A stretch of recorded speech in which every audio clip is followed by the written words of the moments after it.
Monday is very. My name is Ivanov Alexey. I'm director of the competition institution of BRICS countries, Law and Policy Center. We have started our activities on carbon farming recently, and we want to develop it with BRICS countries. We continue it, including involvement of China, Brazil, and Russia is quite interested in carbon farming starting from last year.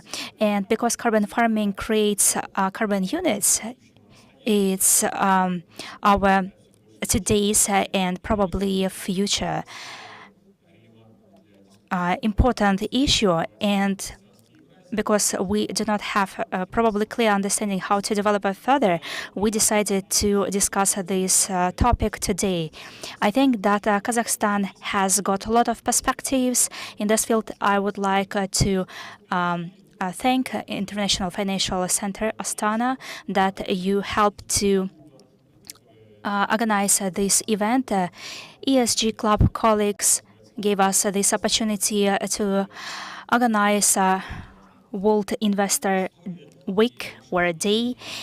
And for our local Kazakhstani partners from TALAP Center, I would like to thank Mr. Rahimov Ashakbay, who is present here, and our international experts and colleagues who have come today.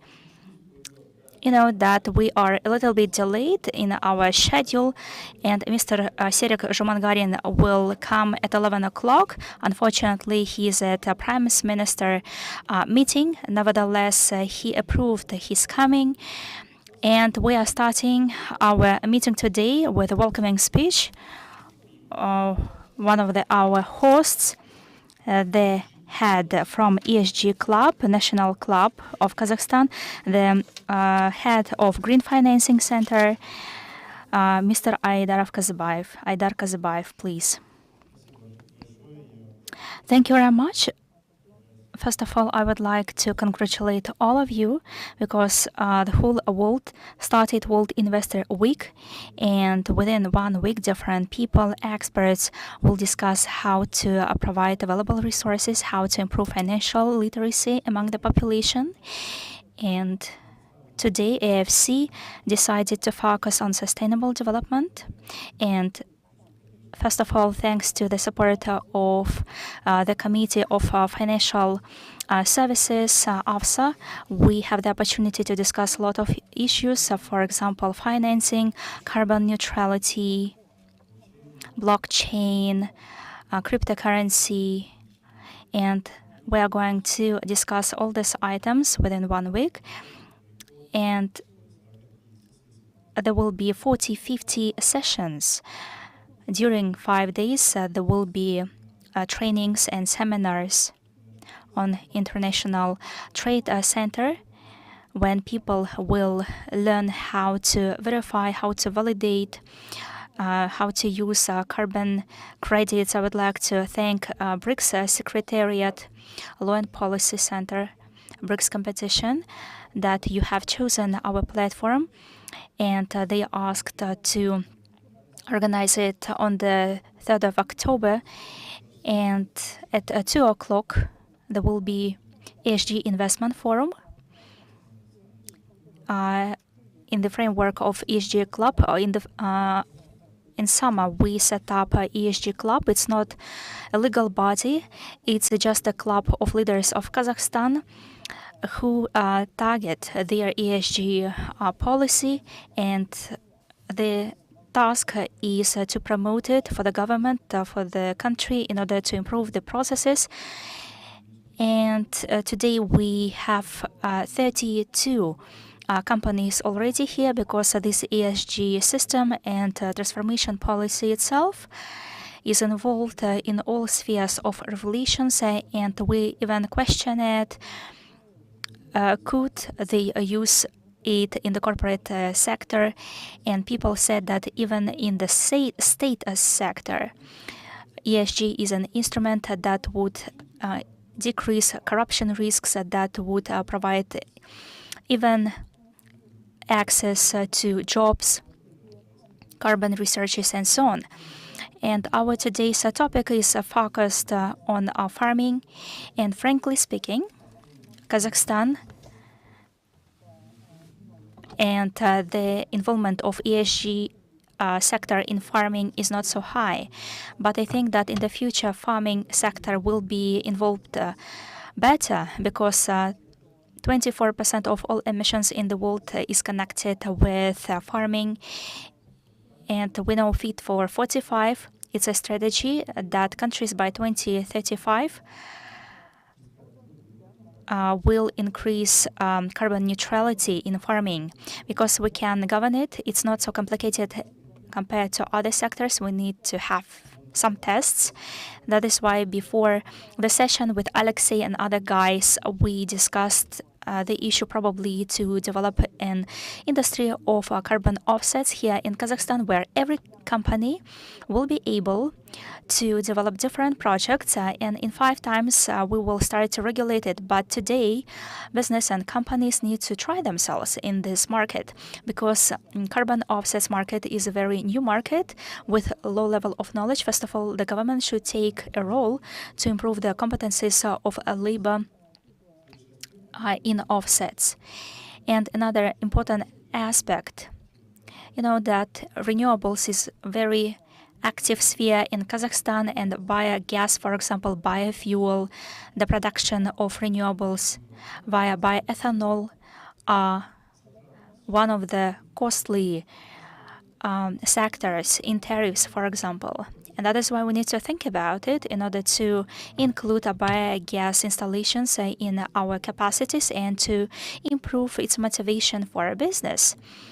Having observed how to make these tariffs available for farmers, for example, and recently I read a note that many countries and the subsidies for farming, for example, diesel fuel, consider this very dangerous for farming.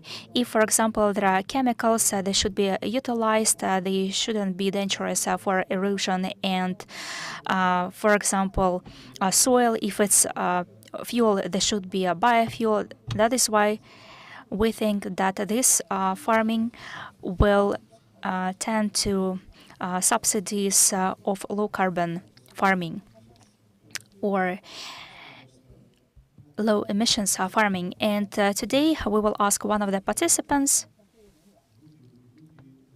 whether there will be a leasing in best available technologies that will be supported by the government, or green technologies will they be supported by the government. And when we discussed our agenda today, we wanted to consider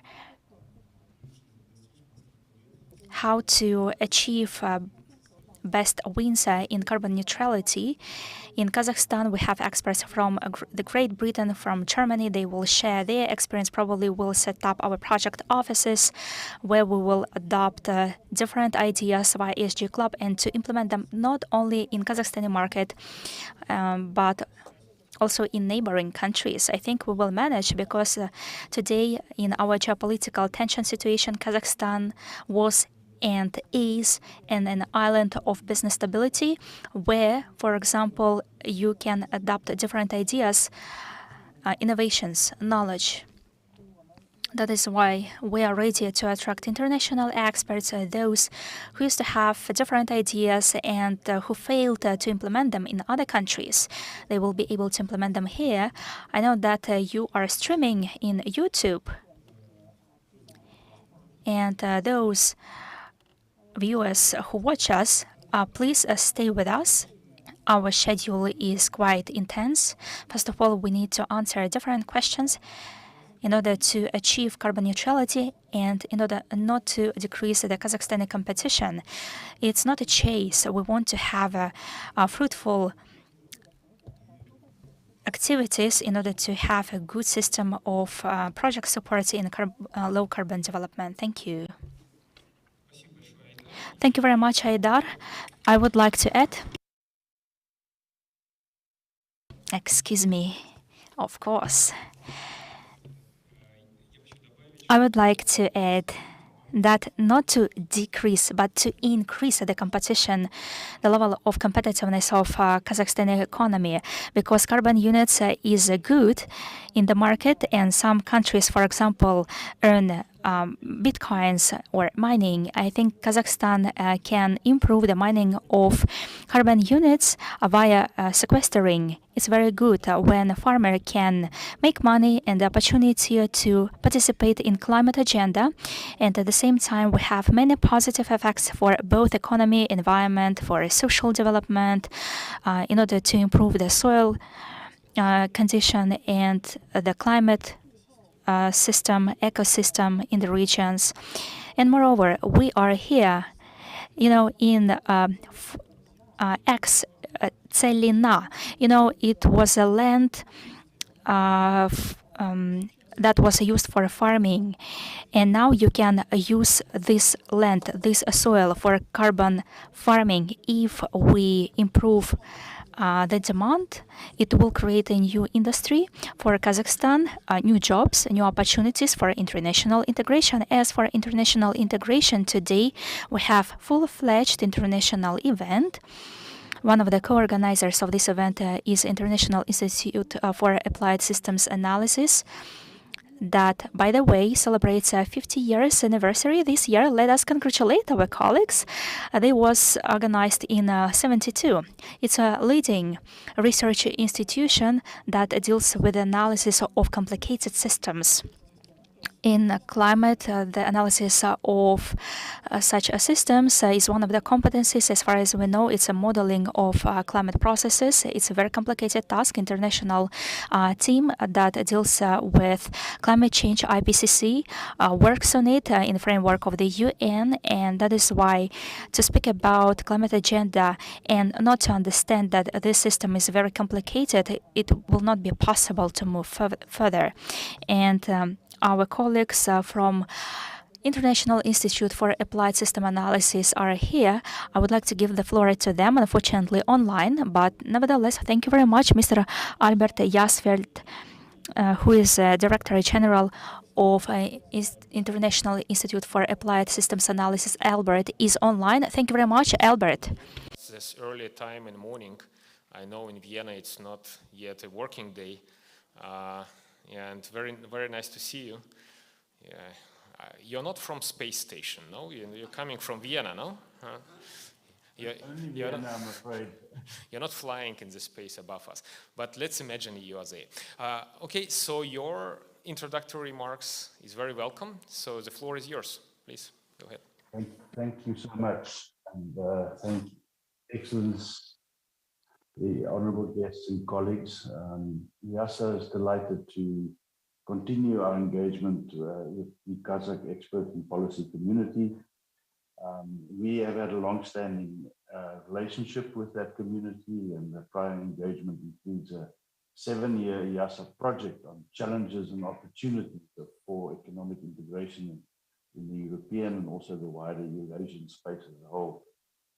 Now, EASA as an institute is a child of science diplomacy and has used over its 50 years of existence, its neutral status, its convening power and networks across 22 member countries and beyond to tackle difficult science diplomacy matters and including sensitive matters such as transboundary water and energy governance between India and Pakistan, or even developing fair allocations of air pollution reduction targets amongst EU countries, etc.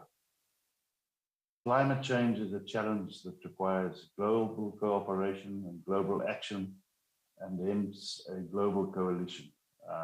Irrespective of the political views of countries and regions, we can all coalesce around each matters of common interest. EASA has a long history of working in the area of climate change. I think the institution was important in the foundation and the creation of the IPCC, as we know it, International Intergovernmental Panel for Climate Change, and also in the setting of the 1.5 degree targets, Paris Agreement more recently. As a matter of interest, Bill Nordhaus, or William Nordhaus, a Nobel laureate in economics more recently, started his work in the area of carbon markets at Eurasia in the late 70s. I think 1975 was a seminal paper that he published in this particular area. So Eurasia has a long history of work in this particular area, and we've learned that through many of our experts and colleagues that combating climate change is not going to be possible without negative emissions. And carbon farming is one of those mechanisms that we can explore and we'll be talking about today.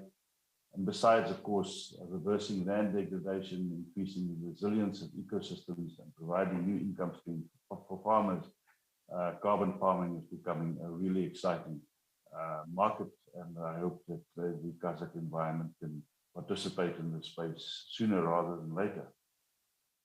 At EASA in 2021, we launched our new strategic plan, and we want to transform EASA or make sure that EASA remains a go-to destination for policymakers and other stakeholders who need to understand how they can better manage their socio-ecological systems and hopefully more sustainably in the future as well. We at EASA have a long-standing reputation of providing science-informed policy options that include analysis of trade-offs in complex environments, the synergies that can be exploited, but also understanding better the feedbacks that affect the socio-ecological systems. And in this process, we try and avoid the unintended consequences that sometimes emerge from narrow sector-specific analysis. We're delighted to support this conversation as EASA of how Kazakhstan and Central Asia can enhance their climate policies and opportunities, and particularly in the area of climate farming and trading, or carbon farming and trading, and we would be happy to explore possibilities for closer collaboration on this and other topics as your conversation moves forward. So thank you for your time, and from my side, I wish you very productive deliberations at the conference. Thank you. Thank you very much, Albert. Very good to see you, and hope to see you next time in Kazakhstan in person. Huh? So it's a very welcoming and hospitable country. And now we have another colleague from EASA, but also from Oxford University, Michael Obersteiner, who is delivering a keynote speech on basically the topic of our today's work, of today's inaugural dialogue, as we call it, because we hope it's just the beginning of a dialogue. And Michael was working in the field for many, many years and basically came up with an idea that negative emission could exist as a concept, and that's, was not obvious for many people how you can be negative emission. But it became a thing, and then it became a market, and then it became a policy, and now we are developing this policy so to become beneficial for the region. Michael, you have up to 40 minutes for your keynote address. Please go ahead. You have beautiful slides, I know. Okay, thank you very much, and thank you for the kind introduction. Welcome everyone, and I'm very happy that I made it to Kazakhstan because I was living for half a year in Novosibirsk, and we always wanted at that time, but this was in 1992, we wanted to go over and we never managed, and I'm very happy to be finally here. So I would like to talk about the very basic idea about negative emissions, in particular carbon farming, as one of the key technologies. And I would also like to talk at the beginning why we actually need negative emissions. So currently we are at this crossroads, and this is depicted by this picture of a colleague of mine from Oxford University, whether we go into a continuation of the fossil fuel age with all of its consequences, or we really go and bifurcate into what we would call nowadays green growth. However, in order to go to this green growth, we actually will need negative emissions. And negative emissions means that you take CO2 out of the atmosphere and sequester it, either in ecosystems or you really sequester it in geological formations. Why will we need this? So bear with me a little bit on this figure. So this figure has the temperature on the y-axis. And you see here the 1.5 degree target that was basically the outcome of the Paris Agreement some 5-6 years ago, where all countries of the world said, this is the target we want to go for. And you see on the x-axis, you see the cumulative CO2 emissions. And what you see is, first of all, there's a linear relationship between temperature and how much we cumulatively put into the atmosphere.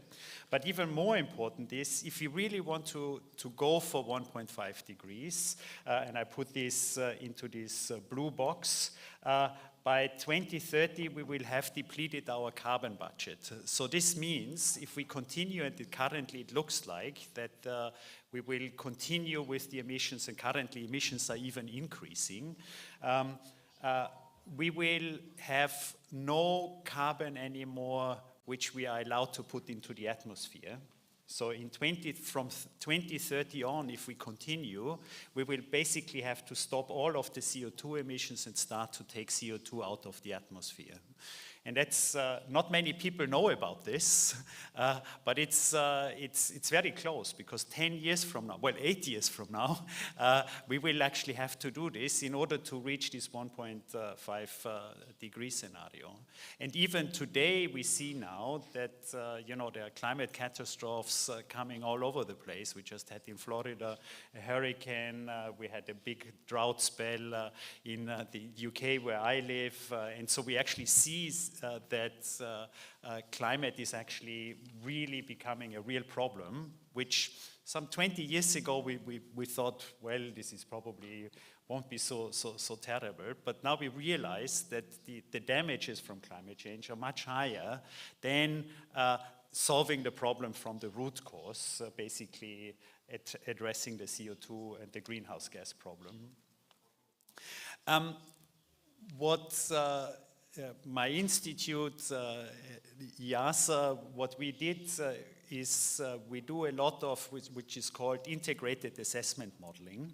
So we combine models and scenarios of the economy with the Earth system. And many times those are great simplifications on how we deal with it.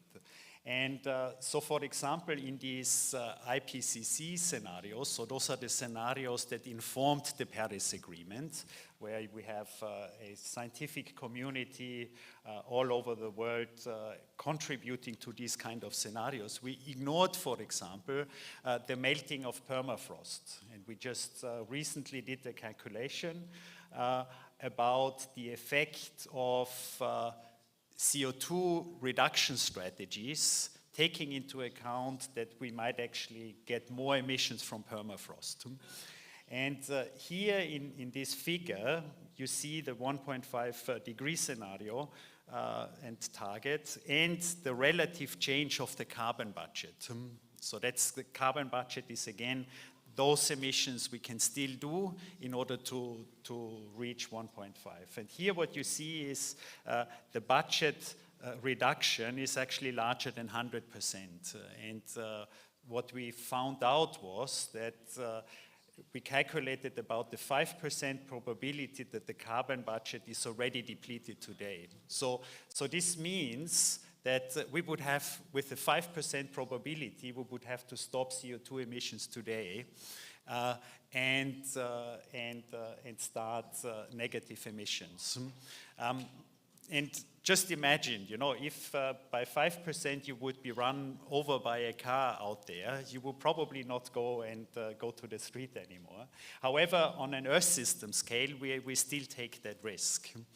And so that's quite interesting. And this is why it's so important to really go for a green growth path, but also prepare these negative emissions, which I will talk about more now.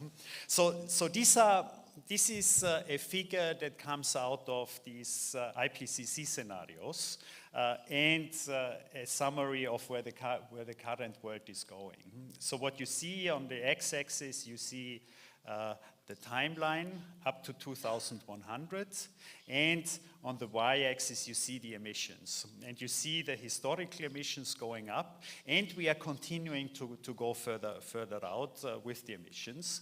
And what you see is the business as usual, the upper line. This is where we would go if we don't do anything. The middle band is the pledges in terms of what the collection of countries in the world propose to do in order to solve the climate problem. And what you see is that this is not very much. It's for sure not sufficient. And what you see, all of these colorful lines, these are the scenarios from the scientific community that is proposed to reach the 1.5 and the 2 degree target. So here there's still a lot to be done in terms of green growth strategies and negative emissions. And what you see is also by 2050, that's the last red point, the world will actually have to go to net zero. So this means at that time in 2050, no country, so to say, is allowed to put any emissions into the atmosphere. And what you also see is that from there on, we still need to supply the entire world with all of its energy and agricultural services and so forth, and at the same time take CO2 out of the atmosphere on a net basis. And that's also, many people don't know, because nowadays people say net zero and then the problem is solved, but that's actually not the case. This is where it really starts to become difficult. And when you look further out beyond 2100, we actually see that these negative emissions will have to prevail. So this means that the time of negative emissions will be much, much longer than the transition to decarbonization. So in this sense, a business for negative emissions is much more secure and for the long run than pure decarbonization. What's also quite interesting is that there have been no negotiations yet about this. So no one knows who is actually responsible for doing this. And we also made some calculations that by 2080, for example, there will be the GDP share on the global level will be between 2 to 10%, just business on negative emissions. So this will be a very large component of the economy, much in the future. However, if we don't make it with respect to decarbonization quickly, also by 2030 this will be a very sizable business sector where we will see how this will actually work. But I will go into the business opportunities later on if I have time. So now let's look at what are these carbon removal measures.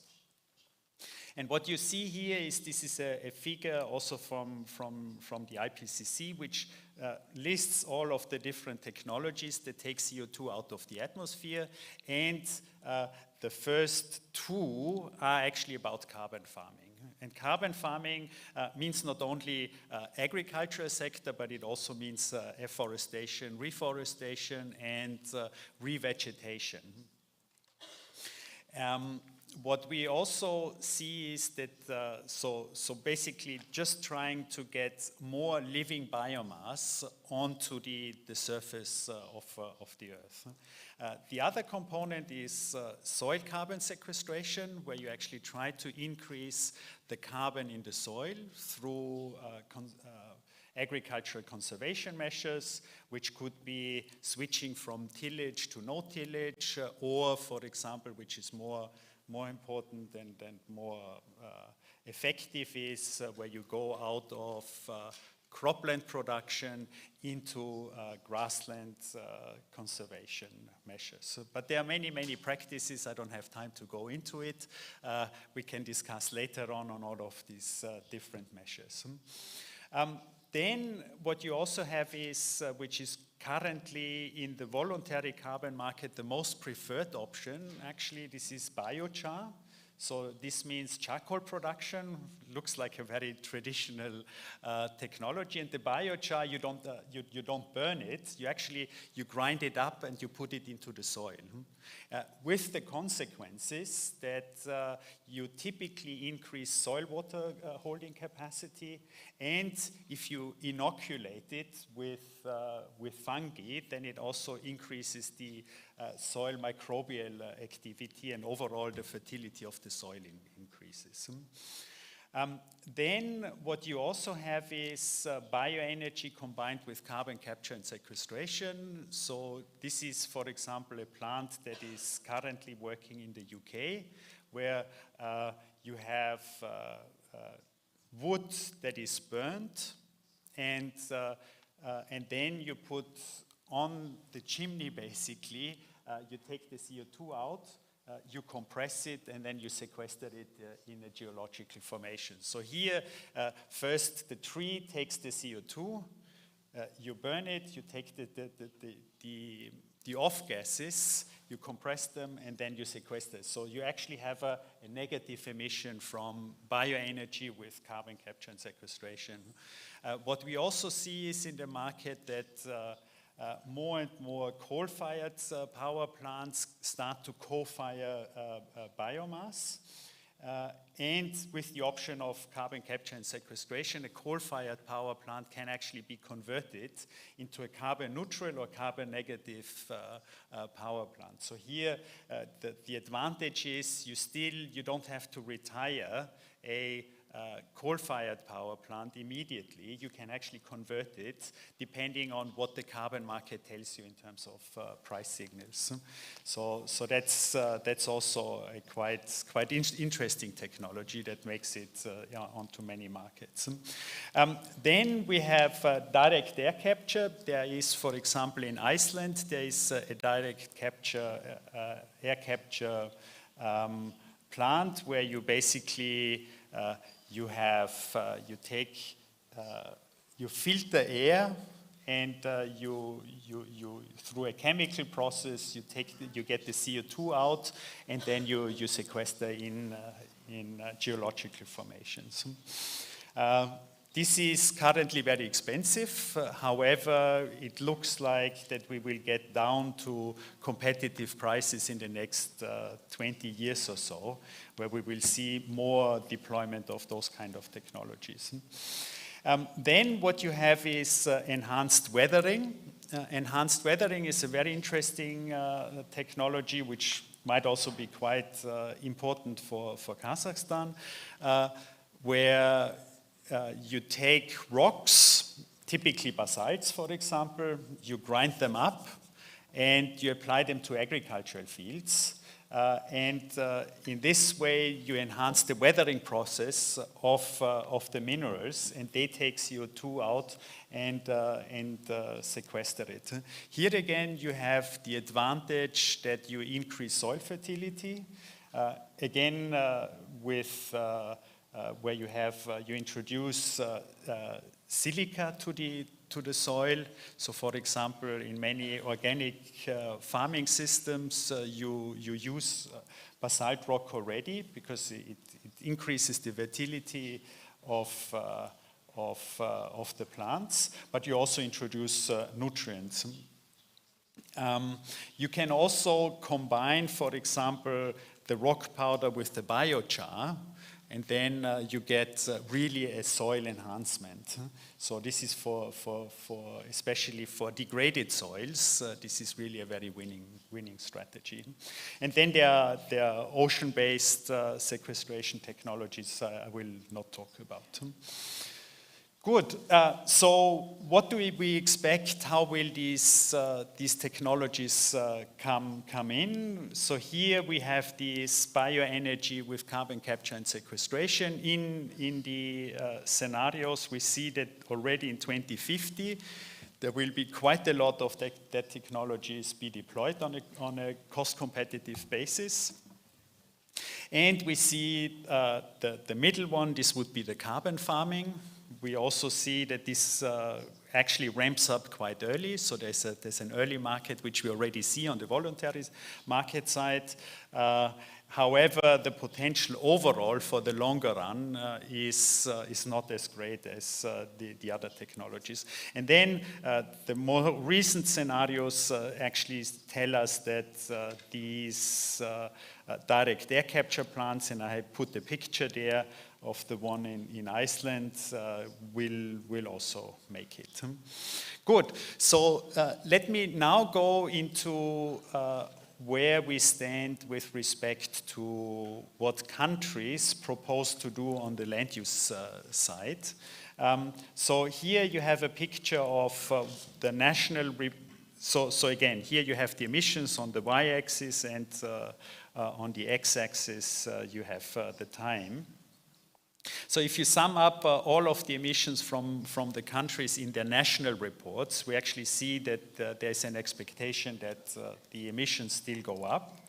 And the national determined contributions, this is these NDCs, they actually see a slow decrease. However, what we see is this is where countries should really go. So in order to make it to the 1.5, we will basically in the next 3 years, we will have to reach net zero on the land use side by 2025. And this is currently not happening, mostly because Brazil is still heavily deforesting, but many other countries are still lagging behind. And I think in Kazakhstan, there's a lot of will to do more in the land use sector, but also there is no concrete action yet. So there is still quite a lot to be done. So in order to help countries to come up with better planning, we established a consortium called the FABLE Consortium with the aim to improve the national commitments. So here you have a picture of the participants, and you also see which countries are contributing, and you see that Kazakhstan is still not part of it, and probably from tomorrow on we also have a Kazakh team. I would be very happy to welcome such a team, also because Kazakhstan has so much potential, especially because it has such a high land surface. So what are we doing in the consortium? We have a think tank in each country, so typically a research outfit, either at the university or an NGO, where they also are connected to policy making in the country. What we do is we establish common accounting standards for the emission calculations, and many of you in the ESG field, if you did land-based accounting, you will see this is very complicated and confusing sometimes, and very labor-intensive. However, in this consortium, we have models that can do this much faster, so you can very quickly get into the proper accounting. What we also do is we do scenarios out to 2050, where we look at different policies in countries that bring us to proper climate targets, but not only climate, but also biodiversity, food security. I will come back to this later. And we do this in a fashion that is really compatible with the international negotiation standards and the accounting standards I mentioned. And what we also see is that many countries help each other. So for example, in Latin America, we have the Brazilian team helping the Argentinians and the Colombians. And here in Central Asia, we could establish a similar learning network between countries.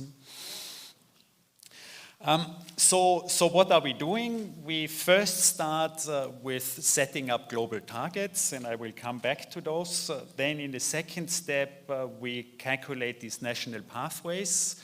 And unfortunately, I don't have time to really go into it. We have very detailed geographic explicit models, starting with satellite images, soil simulations, and so forth, all the way to investment calculations, mostly at the 1 kilometer grid. So this would also be compatible to do company-level calculations for larger farming operations. And then once we do these more scientific calculations, we actually go into this phase of a senathon, which means we do a hackathon of scenarios in order to meet these global targets. And there's always a component with stakeholder engagement, not only with ministries, but also with businesses and many times also NGOs, environmental NGOs and others. So what are the targets we are looking at? You see here we have biodiversity targets. This ties then into the international negotiations on biodiversity under the United Nations Biodiversity Convention. We look at greenhouse gases, and I mentioned we have very detailed calculations there. Then we look at own country food security, and also the issue of international trade in the agricultural sector. Then we have a quite elaborate work on freshwater. So here the entire issue of irrigation and the integrity of water bodies. I think this is a very important issue also in this country. And we look at pollution agents like nitrogen and phosphorus as well. So this goes more into the water quality issue. We, in a second step, once we have established these targets, we look at national pathways. So basically, how can we still feed a growing world, but also a growing population in country? We look at trade issues. We have about 120 agricultural commodities that are traded in these scenarios. Then we look at exactly the carbon farming issues in terms of afforestation, but also carbon farming issues, biodiversity, mostly in the sense of protected areas, but also looking into agrobiology. Then we also look into food and diets and diet shifts. This is very important because in many countries we still have an obesity pandemic, and we also look at guidelines of more healthy food consumption. So there is a strong link to national health outcomes. And finally, we look at new and existing technologies in terms of productivity for different farm management, including also very new technologies that come to life now. For example, there are latest technologies where you produce proteins from basically hydrogen that comes from solar plants. So all of these things also make it into these kind of scenarios if we want to do that. So now the third step, this is then this, we call it senathon, so this is this scenario hackathon. sounds very exciting and modern.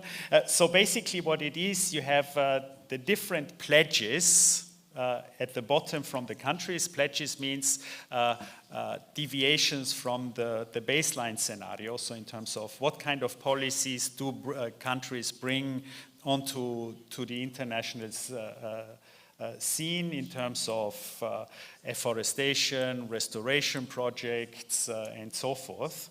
Then we have a trade harmonization loop where we actually see who is going to trade with whom in these scenarios. Because, so for example, if Brazil stops deforestation, then some other country will probably has to cover the shortfall of soy production.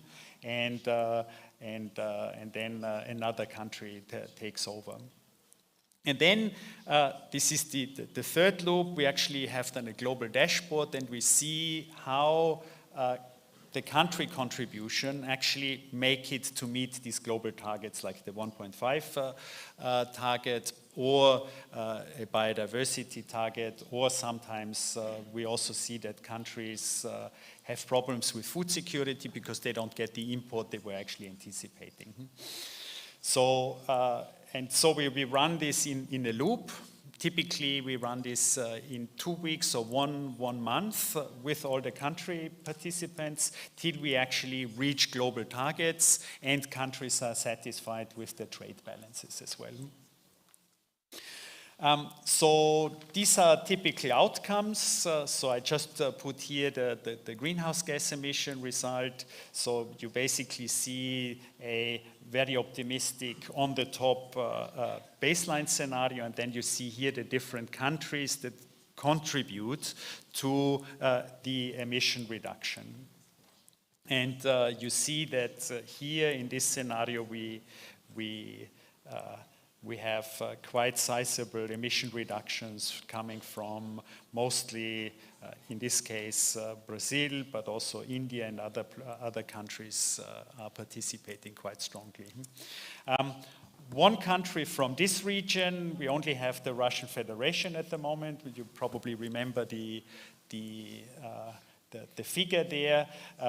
It is actually a quite how shall I say, a country that sequesters a lot of carbon already. You see this on this green bar on the removals.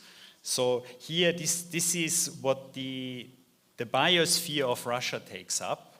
And if you compare this to the energy and total emissions, and AFOLU actually stands for agriculture, forestry, and land use. So this is about 10% of the emissions of Russian Federation. It's actually not so large compared to the energy sector. However, if you take the removals into account, this is actually 1/3 of the emissions, the total emissions of Russia, are actually taken out again from their forests and soils. So here in the international negotiation, there's a lot of negotiation happening whether or not the green parts can actually be accounted for towards reaching net zero, or this is actually a God-given sequestration that should not go into the formulation of a net zero target. Most of the European countries actually take the green bar. Brazil just announced a year ago that it will take a large part of this God-given sequestration in their formulation of net zero. And so Russia and for sure Kazakhstan could do the same as well. When you look, however, what in terms of, in technical terms, it's called true additionality. So really, what is the emission reduction that is triggered by policy action? You actually see that in this scenario, on the sustainability scenario, you only see 35 million tons CO2 additionally sequestered. And if you just go back, this is 35 out of 2,257 is really a very, very small amount. This result is mostly triggered by very conservative technology assumptions, and Russia could do much more. However, in this particular scenario, we were very strict that only policies that are currently enacted or planned were allowed to be part of the policy. So in principle, for the Russian Federation, the potential would be much, much larger. But this was an outcome of the credibility of the policies. And then, of course, here this plays to the negotiation. How much could you actually take then these additional God-given removals into account? Okay. Now I want to talk very shortly about the different policies and policy baskets that could actually incentivize negative emissions and carbon farming. So negative emissions, you have this CDR, so this is carbon dioxide removal. This is a new term, about 5 years old. And everyone uses it these days. So one thing is, and you already mentioned, this is the first part, is redesigning national agricultural policy instruments. So you basically, you take the existing subsidy scheme, but you repurpose it for carbon farming outcomes. And here, for example, you have practices switching from cropland to permanent grassland, agroforestry, but also one issue would be grasses with deeper roots, for example. So there are many, many different technologies that could do it. If you do this on a national scale, you actually don't have large requirements in terms of MRV, which is monitoring, reporting and verification. And you can use, as I said, the existing subsidy scheme, but you need to repurpose it. The marketing of this, you can probably only get rewards under the Paris Agreement, so basically trading, Kazakhstan trading with other nations. And here you could take then this national scheme and say, here I generated some carbon sequestration, and another country would buy it. This looks not very promising at the moment.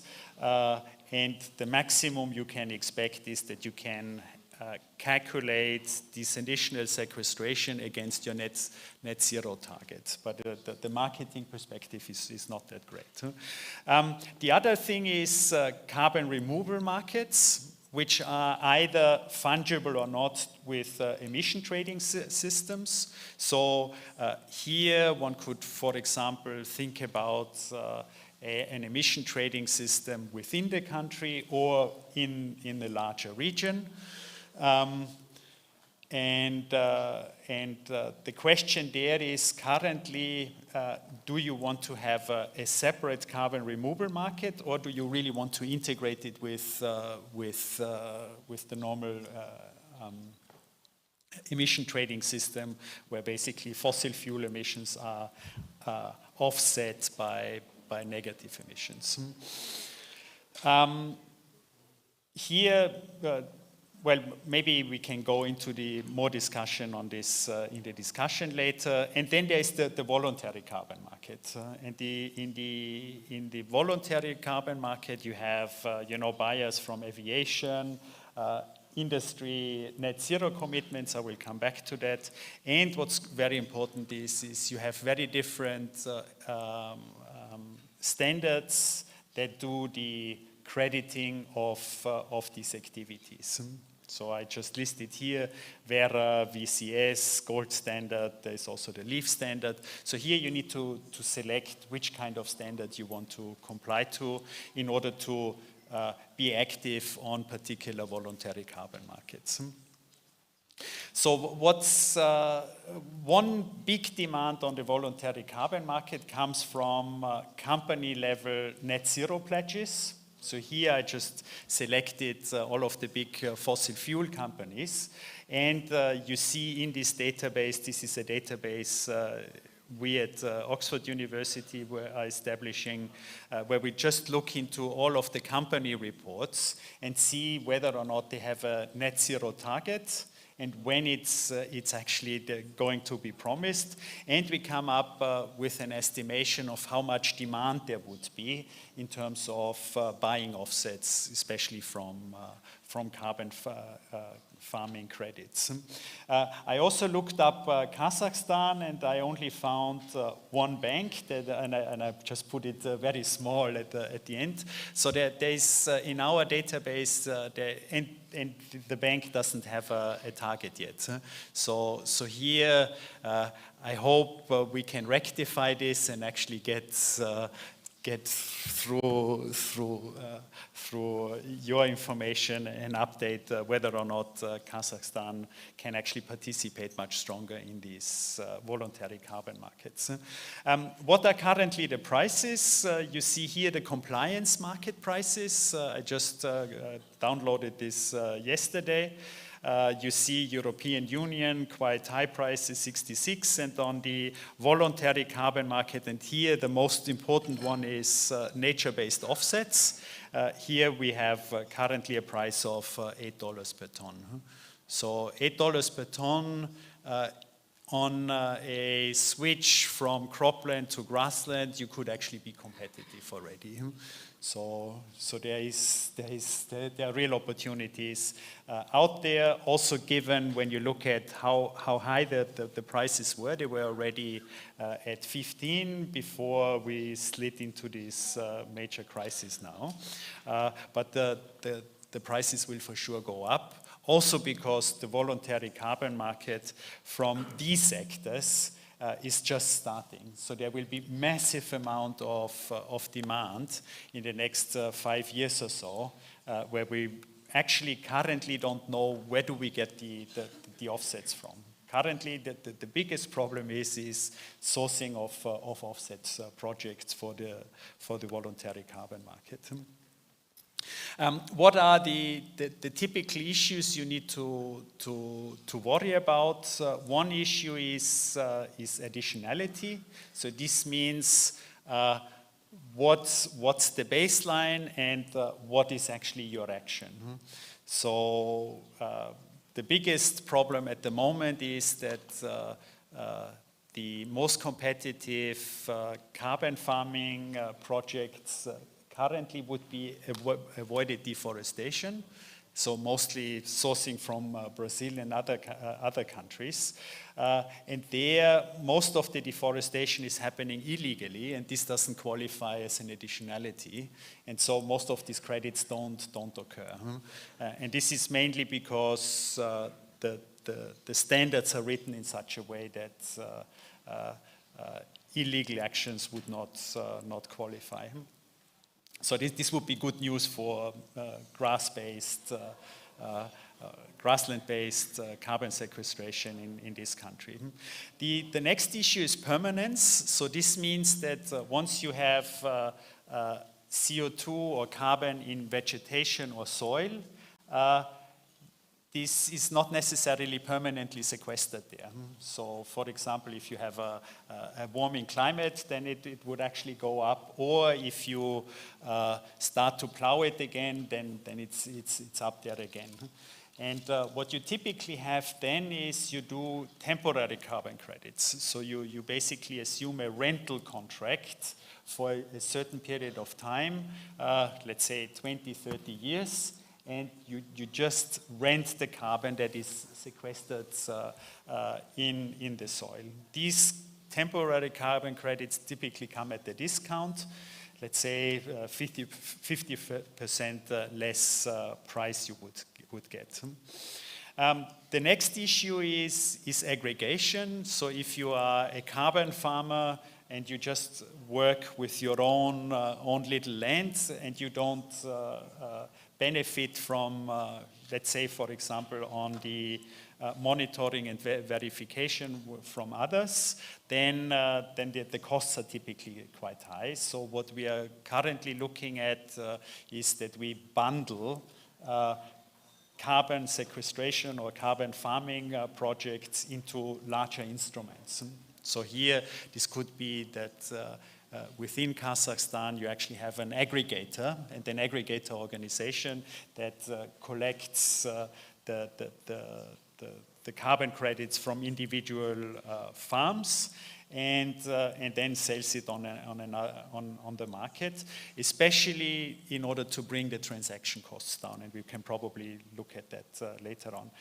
The next issue is double counting, and double counting means so if you actually have a carbon farming project, the country itself might want to take it and take it into its own accounting scheme, but you already sold it under the voluntary carbon market. So you need to delineate your area when you do a carbon farming project, and you sell it for the voluntary carbon market. This does not count onto the national target anymore. So this would be double selling in that sense then. Then the next issue is monitoring, reporting, and verification. So this is basically how many soil samples do you need to take in order to show that you really did sequester, and then doing all of the paperwork all the way to blockchain it. This typically comes at a high cost if you do it on an individual project, but if you are in an aggregation bubble, the aggregator could also provide these services and would also benefit from, more statistical robustness of the estimations. And then lastly, this is the vulnerability of the carbon. So for example, in what I mentioned already, in a changing climate, especially if you have soil carbon, we know if the temperatures are increasing, then you actually have re-emission or mobilization of the carbon out of the soil. And there are methods to account for this. This is called factoring in or factoring out. Good. So what I also want to talk about very shortly is that we have these carbon dioxide removers. You have the more technological components on the yellow side. You also have climate adaptation on the blue side, and what's also called nature-based solutions, which is just another word for carbon farming. And these nature-based solutions or carbon farming both deliver on climate adaptation and on carbon sequestration. There are now also activities ongoing that you can get funding also for climate adaptation. So if you can actually increase through your measures the resilience of agricultural systems, you can also get money from the Green Climate Funds, for example, but also there is now the idea, which most likely will go through, that out of the voluntary carbon market, 20% of the revenues go into a climate adaptation fund. And many of these carbon farming issues could actually also draw money from the adaptation fund that is financed out of the voluntary carbon market. What I put to the right-hand side is the issue of many other ecosystem services and potentially ecosystem service payments for biodiversity, water use, health outcomes, and so forth. Technically, we call this stacking of ecosystem services. So you basically, you get a profit or a revenue for the product, let's say wheat production, you get some additional payment for carbon sequestration, you get additional payment for biodiversity gains, for water benefits and so forth. And so you stack up the different revenue streams such that a more ecologically sensible project can actually come into life. Because if you would try to finance it only out of carbon revenues, you would actually not get the best projects going. Good. So with this, I will conclude. What we have seen is that carbon removers and carbon farming will be a business for centuries. So that this is something that is guaranteed and out there. So there is no reason to hesitate and think the market is gone in 10 years from now. This will be a long run game. What we also see is that most carbon farming technologies and measures are actually cost competitive, even at the prices we have seen from the voluntary carbon market. And these markets will increase, and we will see improved prices. So there is also from a pure economic point of view, this is a good perspective. Of course, you need to do it right. And many times, we are still in the early days, and we will see some failures and some project implementations that are not that good. But overall, we actually see this is really competitive and will create profitable projects.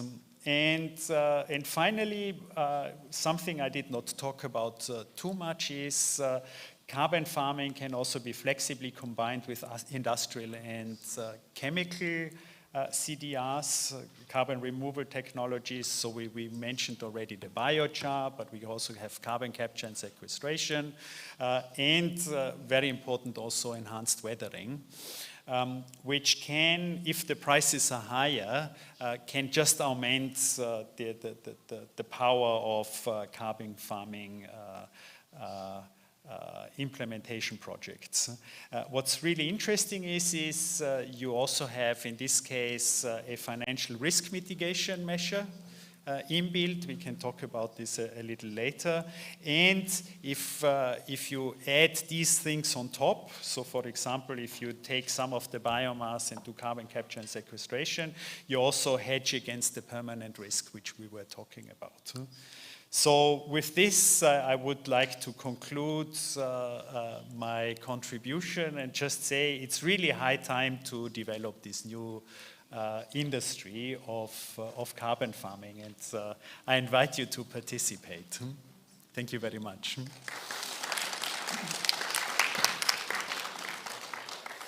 Thank you very much, Michael. I think it was impressive amount of information we got, but without overload, I have to say. So it was so smooth and insightful, and a really promising thing to do. I mean, I think people participating in our event, and we have a lot of not only offline but also online. We have more than 200 viewers on our YouTube streaming, which is for this part of the day, early morning on Monday is very impressive. And I think we should charge them because it's an investment idea. It's a beautiful investment idea. People should participate, and because it's part of World Investor Week. And so what would be better for investors to know where to invest actually for long run? I'm sure there would be no better industries, yeah? And if you don't mind, I ask a couple of questions myself and ask the audience, because we have microphones around in the room and people can ask questions, or also like panel participants as well. We're still waiting for Serik Makashevich to join us. He just sent a message saying like he's still with Prime Minister but coming soon. So we have time for Q&A session. my question is relatively straightforward. We anticipating COP meeting 27th in Egypt, basically next month. And we heard a lot of discussions about methane last time in Glasgow. Whether do you think there would be more focus on agriculture pollution, on NO3, NO2, basically on, how to call it, oxide azote in English, I don't remember, but закись азота, nitrogen oxide, nitrogen oxide, that's right. On this gas, that's one question. Whether, and second question, whether you think UN framework, Paris Accord, and continuing kind of development of this would be more inclusive and, let's say, supportive to carbon farming to be established in countries like Kazakhstan or Russia, which have a lot of spare land. Spare land is a very precious resource in most of the parts of the world, but here in the plains of Eurasia, we have plenty of spare land, which is underutilized resource for climate action. Essentially, climate action kind of neglecting on this issue, investing in more actually labor-intensive, resource-intensive industries for sequestration, kind of neglecting this kind of. So whether you think either in Egypt or, I don't know, next year, we would have a more inclusive approach on the UN level for this type of carbon farming industry, and whether you think also Kazakhstan and countries of the Central Asian region could take a lead, to basically bring this approach for climate action to the UN platform. Let me start with the second question. So first of all, the COP meeting in Sharm el-Sheikh in Egypt will have a very strong focus on agriculture, but also agriculture from a climate adaptation point of view. When it comes to this region to participate in carbon farming, what's really interesting is that this is really a very underestimated and understudied region, not only for the potential of it, but then also the particular, let's say, soil carbon processes, which still need to be improved such that we get the credibility of some of these carbon farming measures to be established. And so currently we don't anticipate such a large contribution. However, what we have seen, for example, with our Russian colleagues and others, the potential is much, much higher than currently anticipated. And again, Kazakhstan is such a large country, and if you just have even a small contribution per hectare, with so much land surface, you can actually get quite a lot. Also, what we did not really look at is how would these other technologies like enhanced weathering really work in these ecosystems. And there is also a very large contribution which we can foresee. Also, in view of really rehabilitating many of the more degraded soils, degraded for the exploitation for agricultural management, but also simply because of erosion and so forth. So there's a lot of potential in this sense, which will not only give us benefits in terms of carbon, but also really enhance the fertility of the soil, and might actually make the overall agriculture sector even more competitive. So that's so I actually see quite a lot of potential here. In terms of nitrous oxide, N2O, Here, what we see is that in many countries, and for sure also in Kazakhstan, is that with relatively well-established technologies like precision farming, we can actually increase the efficiency of fertilizer application quite a lot, which in terms of N2O emissions, and as you know, N2O has a very high global warming potential, so you actually get a lot of benefit per hectare. There are for sure quite large potentials also in this field. And then of course here you also get then the benefit of less pollution of water and so forth if you overall apply less fertilizer. Thanks a lot, and I think it's time to open up for questions from the audience. Коллеги, кто хочет вопрос задать, пожалуйста. Вопросы. Dear colleagues who want to ask questions, there is a microphone you can ask because we won't have a Q&A session in the end because we have quite a limited period of time. We're working after this session quite strongly. After this session, we will have 2 topics, and that's why I propose that you ask questions to the speakers if you have them. Please go ahead. Yes, please.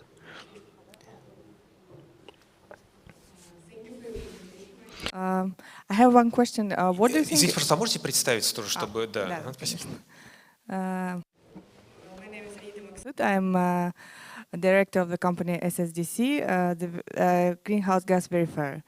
The question is about the agriculture projects. Like, what do you think about no-till technology?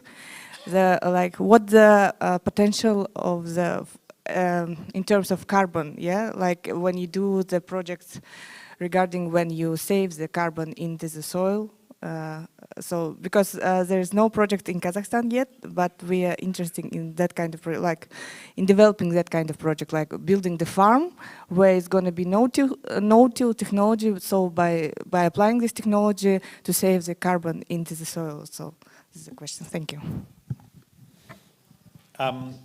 This is definitely one of the well-established carbon projects on the voluntary market, but also for the compliance market in US mostly. There are currently a few scientific doubts about no-till, but for the market currently, this is actually accepted.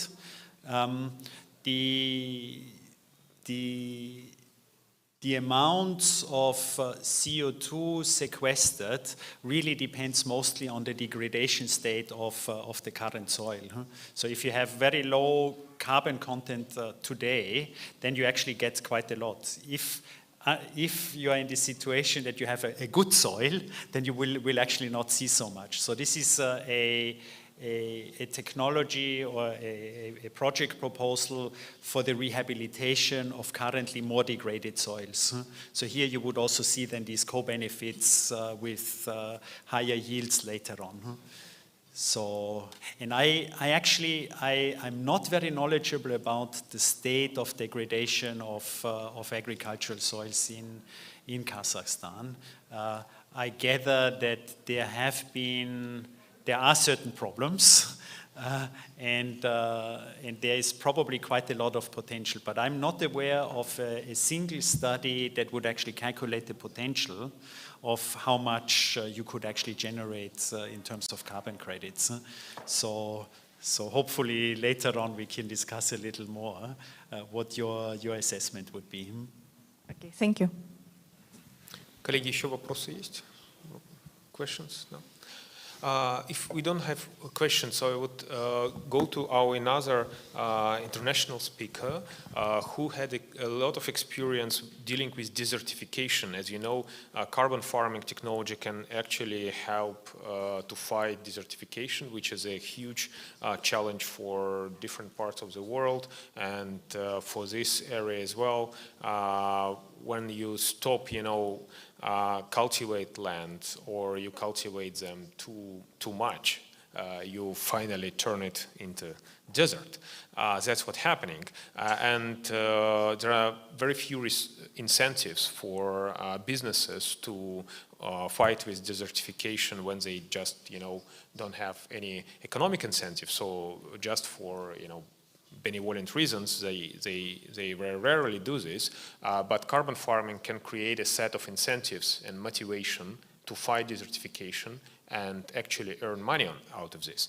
But not only this topic, I would like Pradeep Monga, our next speaker, to talk about. Pradeep had an extensive experience working with United Nations for about 30 years in different capacity, including as a deputy head of this Desertification Commission of United Nations, and also with UNIDO and other agencies of United Nations, was very experienced. And Pradeep represents India, our Eurasian neighbor and BRICS member, and huge market. Yeah, please, Pradeep, the floor is yours. Thank you, Alexei. Thank you very much for your kind introduction. Good morning, ladies and gentlemen. First of all, let me thank the organizers, especially TALAP, Eurasia colleagues, and of course BRICS Law and Policy Center for inviting me here today to be and present my views on what we call working on carbon farming and trading and how it links to global land agenda. My experience in UN system shows that many things we do, whether in United Nations or in academics or at national level, there are different tracks we are following, and how we can have those convergence and connecting the dots at this stage when for two very important issues facing the world, achieving sustainable development goals, and almost 17 of them, and of course climate action, because that is our existence is dependent on how we address both of them together. Let me start with my first slide. Global challenges, climate change we already mentioned, but also demographics. We are 8 billion people, 7.7 billion plus, it will cross 8 billion plus by 2050.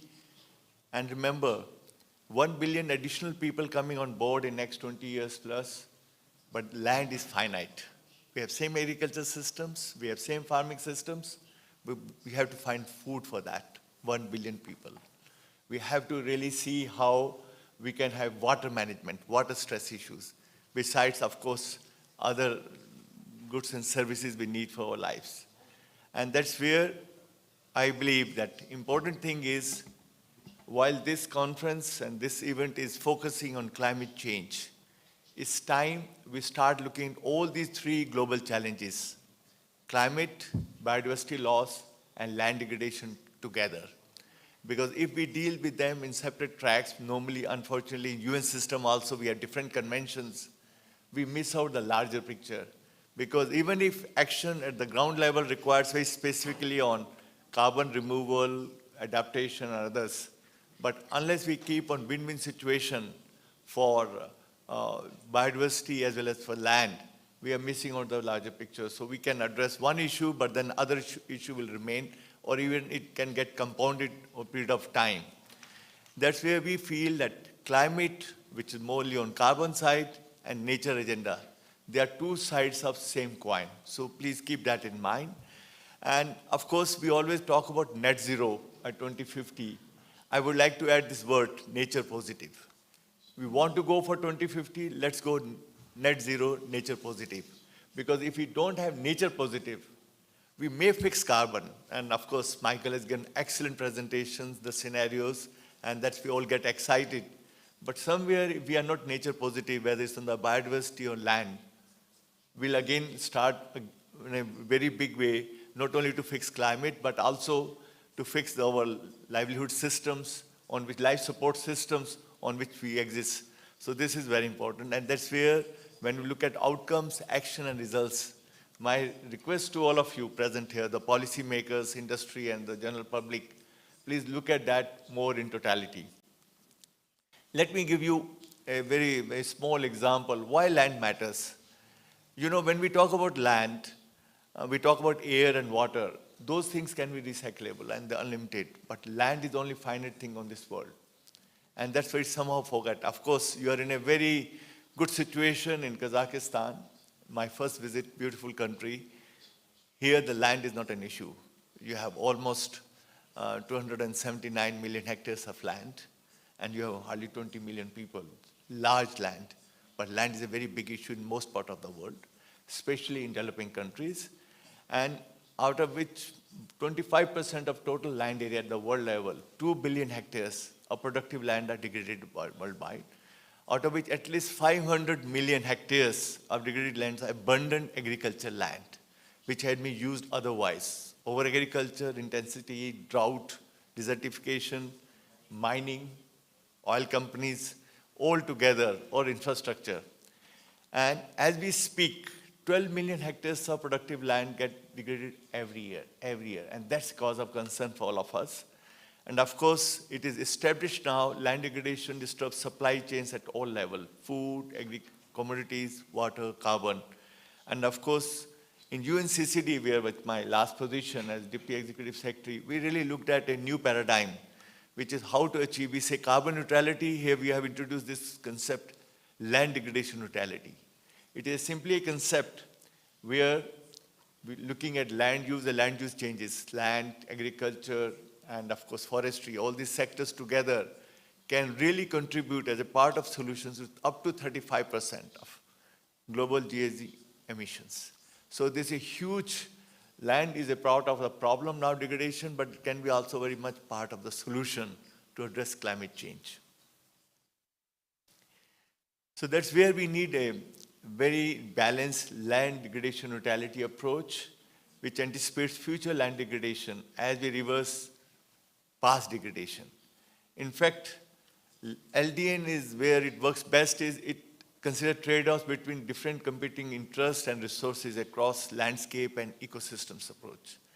And that's where I believe, and that's what in UN system we'll look at, how to put people at the center of the equation.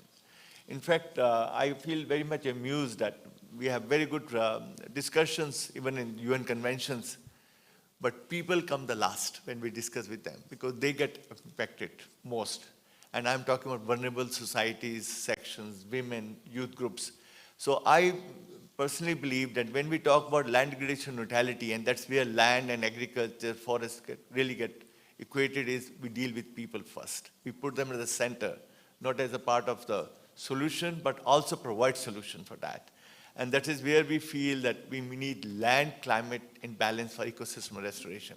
In fact, land is the glue between climate and biodiversity, because that's where the biodiversity exists. Of course, biodiversity also exists in oceans, in water, but land is where we have more, where people live, and all of us really look at that.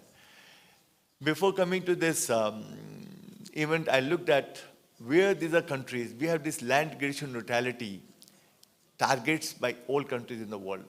As you know, in the Rio, 3 conventions came about: climate, biodiversity, and land is still least known. I'm seeing in the discussion and discourses.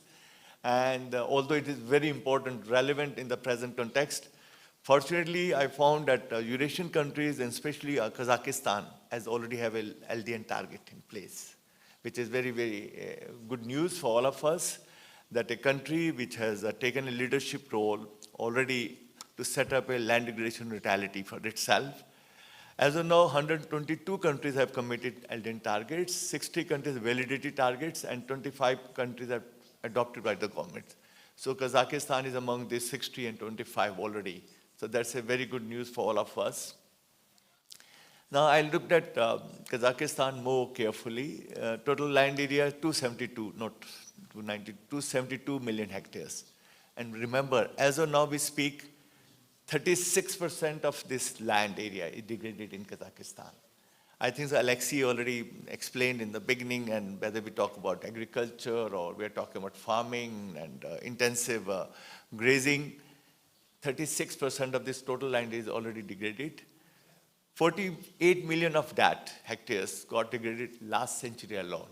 So it means Kazakhstan has to cover a lot, not only to reverse land degradation, but also make those lands productive again, which were degraded in last century. Good news is under Bond Challenge, 1.5 million hectares of forest land. That's what committed by government of Kazakhstan by 2030. So between now and 2030, very huge target. Although I feel it is still a drop because when you have almost 90 million hectares plus degraded land, having 1.5 is a, but on the other hand, it's a very positive step forward.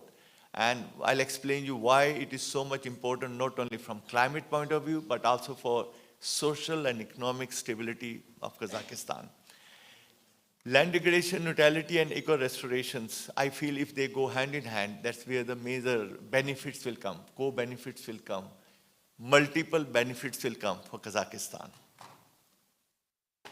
So let me start with some of the key messages. Fortunately, since Michael has given so much slides on scenarios, I had few scenarios also, but I thought it's better to go into more on policy issues and more areas where we can have some pragmatic action on the ground. First key message I would like to give that focus, when we talk about carbon farming and trading, if we talk about Kazakhstan, it's time to set up a carbon farming nature positive accelerator here. Basically to create that ecosystem where carbon farming programs and projects are really captured very well. And that's where a very good question by the industrial colleague here, how they can take benefit out of that. Because that ecosystem accelerator should really link up capacities, institutional frameworks. When I talk about institutional framework, I'm talking legal framework also. Smart policies, incentivizing private sector and public sector coming forward. And also coming up with some innovative climate finance schemes linking to land, which I'll explain later on. But most importantly, in my view, jobs and incomes. How direct intervention on carbon farming and nature positive solutions can lead to more jobs and raising the incomes of farming community in Kazakhstan. And that becomes, I think, so one of the most relevant solutions when we talk about social and economic upliftment of not only Kazakhstan, but anywhere in the world. My second key message is break the silos. I personally believe, and I have seen it, I've done 24 years in UN system. Even in conventions, we deal with different. We have different focal points. We have different institutions. We have even different parties discussing with us. It's time to break the silos wherever we can. For practical reasons, we have to discuss things at the global level or even the national level in the concerned ministries and departments and agencies. But when we want to look at actions and solutions, we must break the silos. In fact, my request and maybe challenge to Michael and his colleagues is, or at least YASA colleagues, how to take systems approach here to the extent possible. Yes, we are really aware of the fact that you cannot really do that every day. And every solution need not have all climate benefit and biodiversity and land.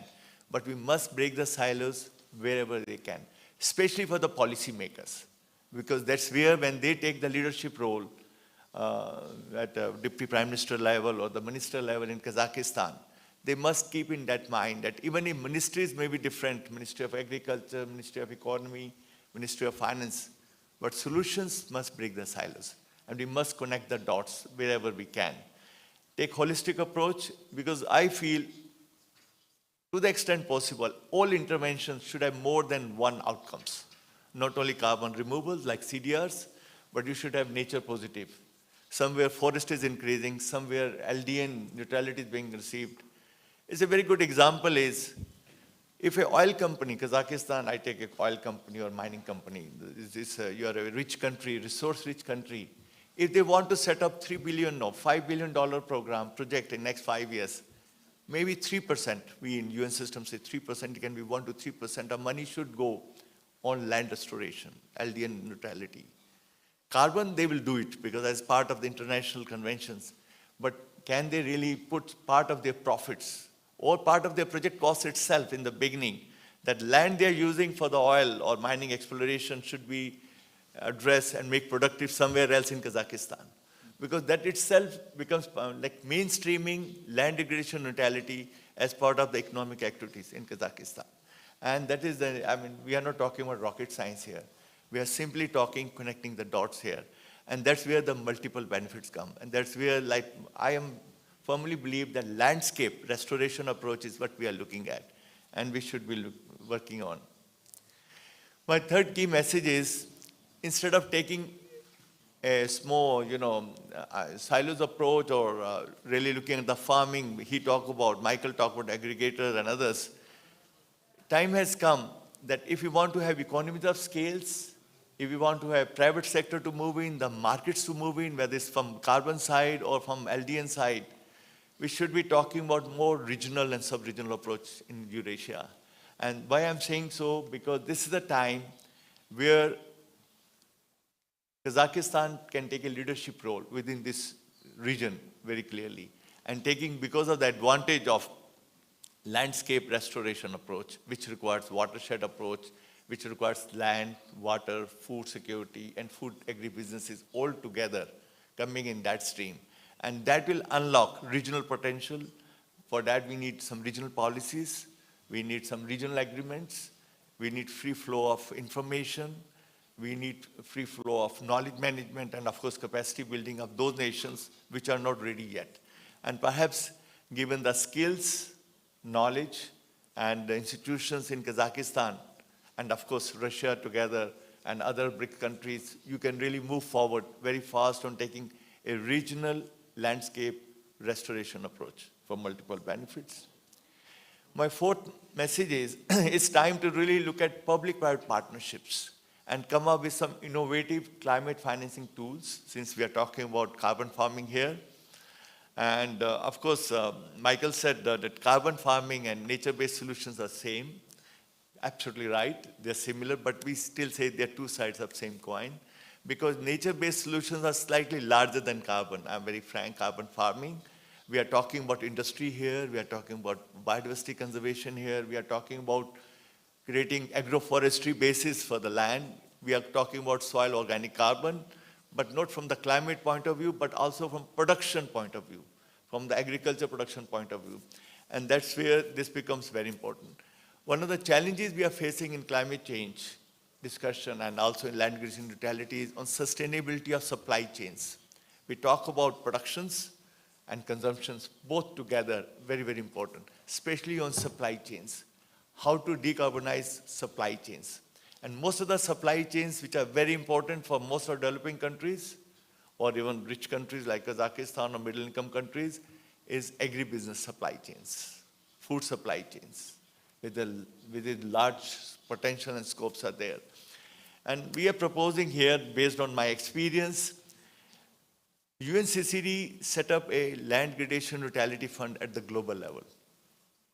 And it was set up with the BNP, private bank from France, and they have set up a Mirova, SPV, special purpose vehicle, managed completely privately because it's a loan, it's not a grant, but it's a fund, which works very well. And we call it Sustainable Finance Impact Fund on land, which addresses climate change and, of course, land issues together. So, and I firmly believe that given the resources and leadership role, every country or every region should set up this fund. Because global fund will always have limitation of funding coming, the gap. Because like Michael said and Alexis in his opening remarks, the biggest constraint we have is time. We are walking, we have to run, whether we address climate change, biodiversity, or land issues. And that's where these funds, I believe, time has come that the Eurasian region should have LDN fund. And it can be a public-private partnership fund managed by very professional financing, like we are sitting in this center, something which is a SPV here. The challenge is how to create this fund. Of course, there'll be some public funding required as the seed money. There'll be some international funding coming from Global Environment Facility, Green Climate Fund, and others. But there could be also private sector contributing to that. A good example is in many countries we have seen that all economic projects, development projects, have 1 to 3% environmental cess. It's like if people are used to, like many of UN agencies, especially dealing with IPR, any IPR in the world is patented, 1% goes to the UN agency there to fund that activities. So it has been inherent, any project coming in, there's environmental cess, and that cess can be part of the LDN fund.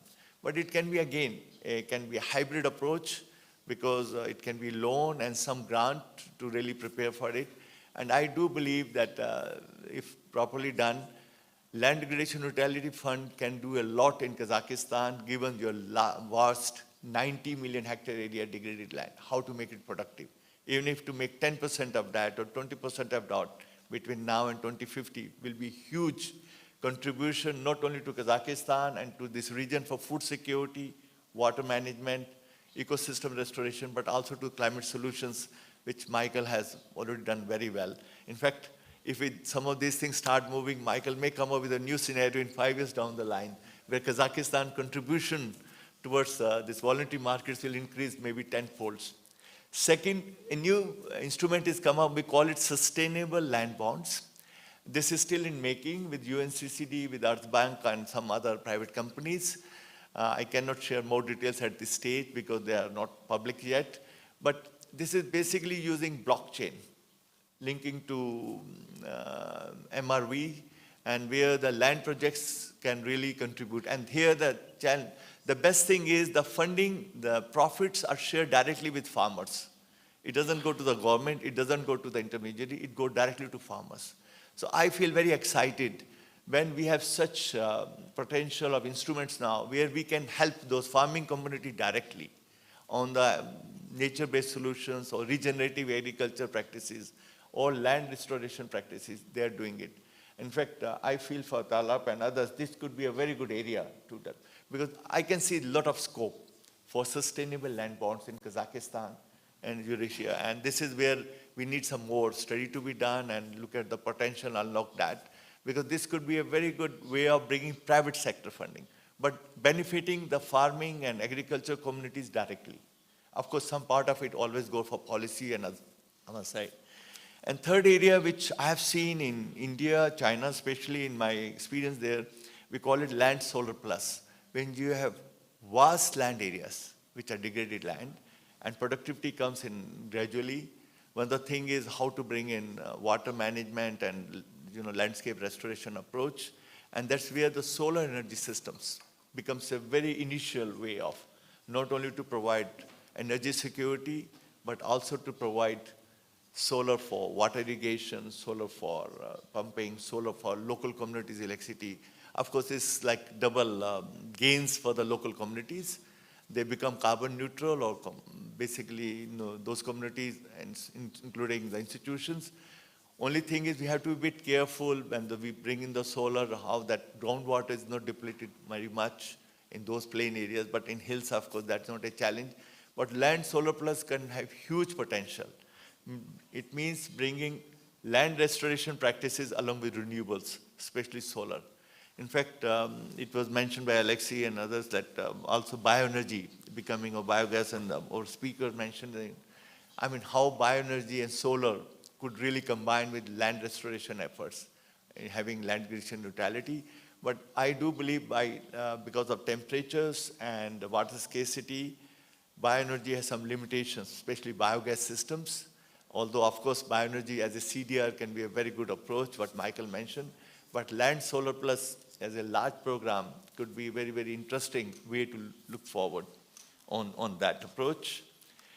My fifth key message is, and this, my request to Michael is, and maybe this is where I can really contribute with his team and with YASA colleagues who are present there. In fact, I was requested Elena and her colleagues to be challenged on this, how we can come at more social impacts of carbon farming. We never discussed that.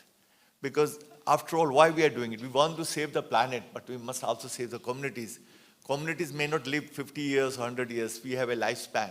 If we are not taking care of quality of life now, we may be talking about 70 years down the line, but we must talk about people now.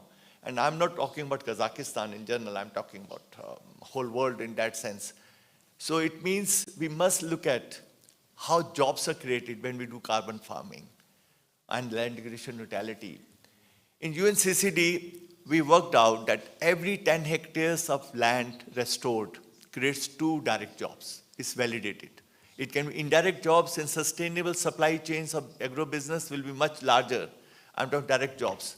So look at in Kazakhstan, just give an example. 10% of your land area gets restored between now and 2030 or 2040, 9 million or 10 million. We are talking about 2 million jobs being created in Kazakhstan, locally, decentralized way. Huge impact on social side, and mostly these jobs will go to women and youth. If men move out to the highly skilled jobs and mining areas and others.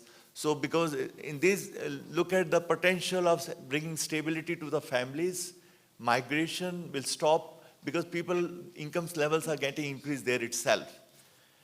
Second, income generation.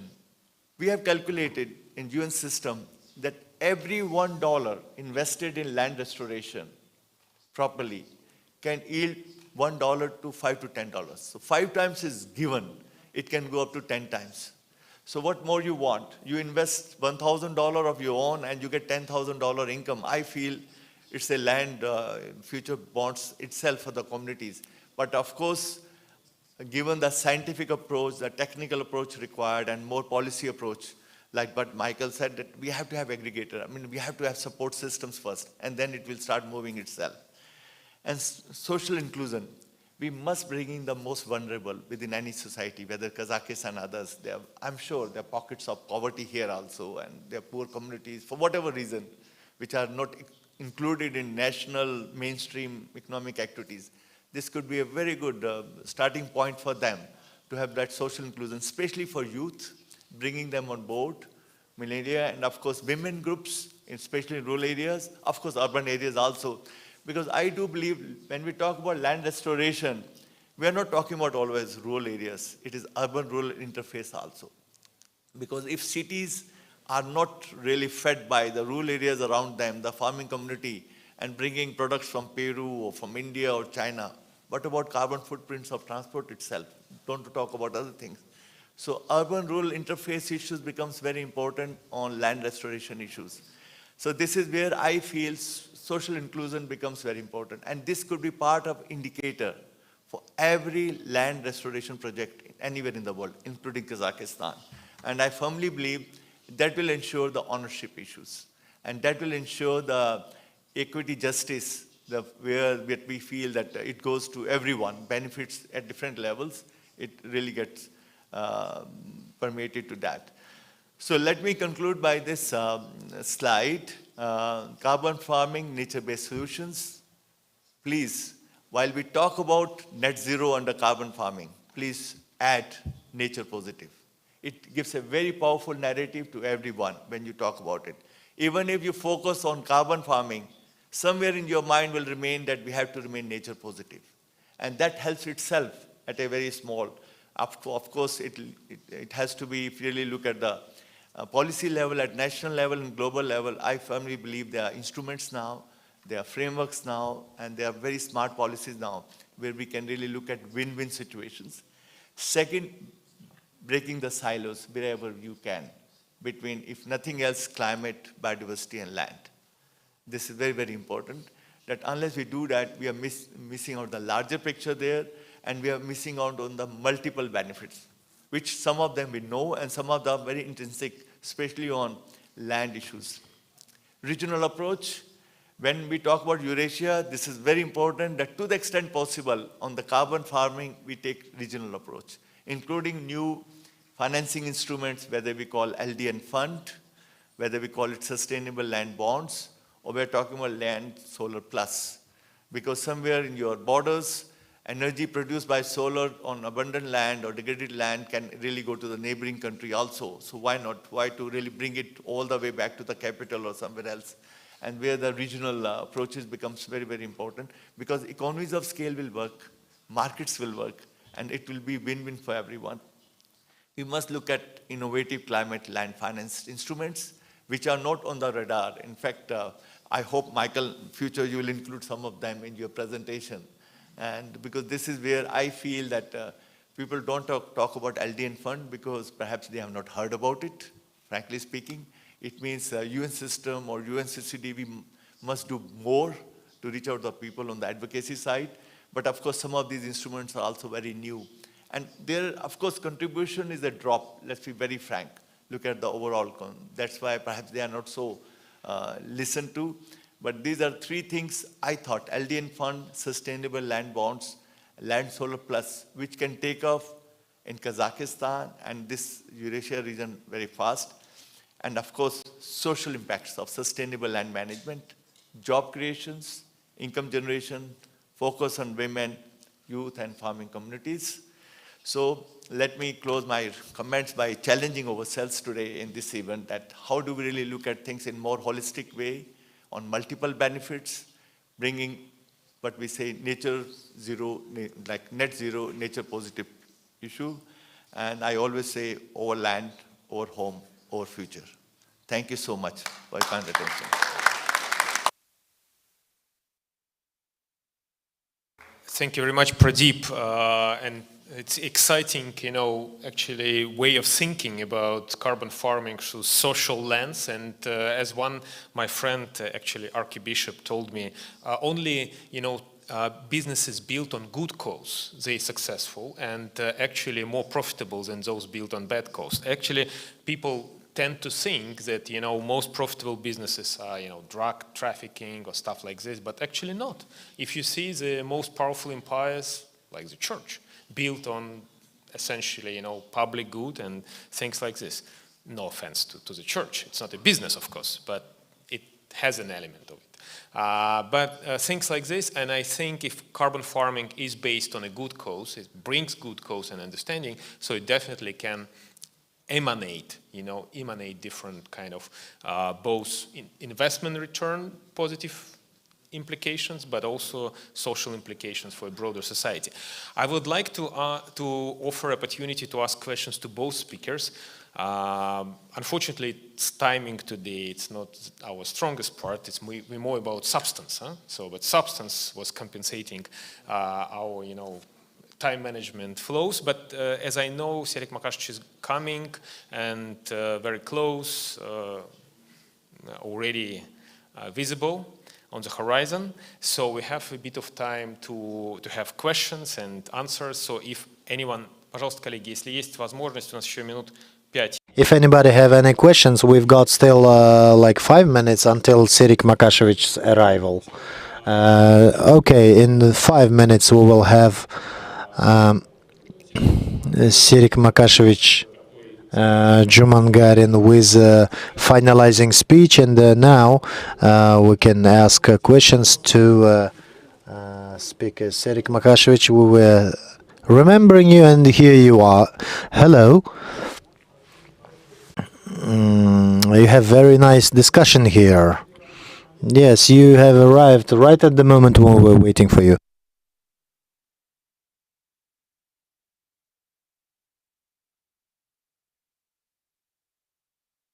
Do I have to deliver a speech? Of course, we had 2 wonderful speeches until before. Michael Bernsteiner was telling us for an hour how the problem of sequestral industry in the world is developing, how effective it is. Now it is utilizing the minds of policymakers, and that it is the most promising area that has the humanity. There is nothing more profitable, and everybody should invest in sequestral industry, and we need to invest into agricultural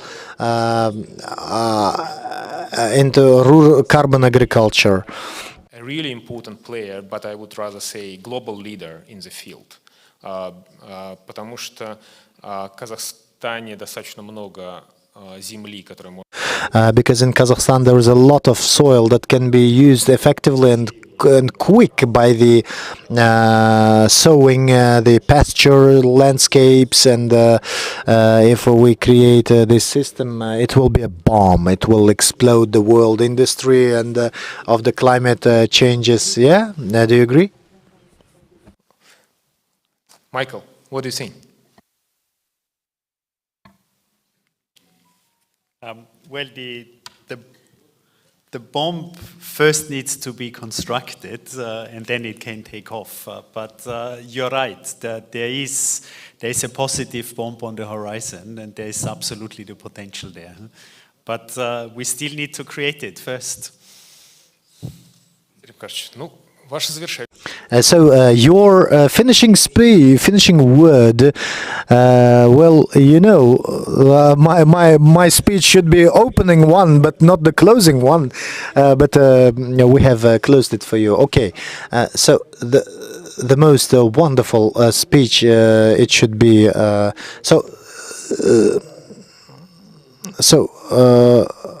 Harari wrote a cycle of books, the short history of humanity, and there was quite interesting. There were quite interesting numbers given there. The speech is about unhappy cows who are being thrown away.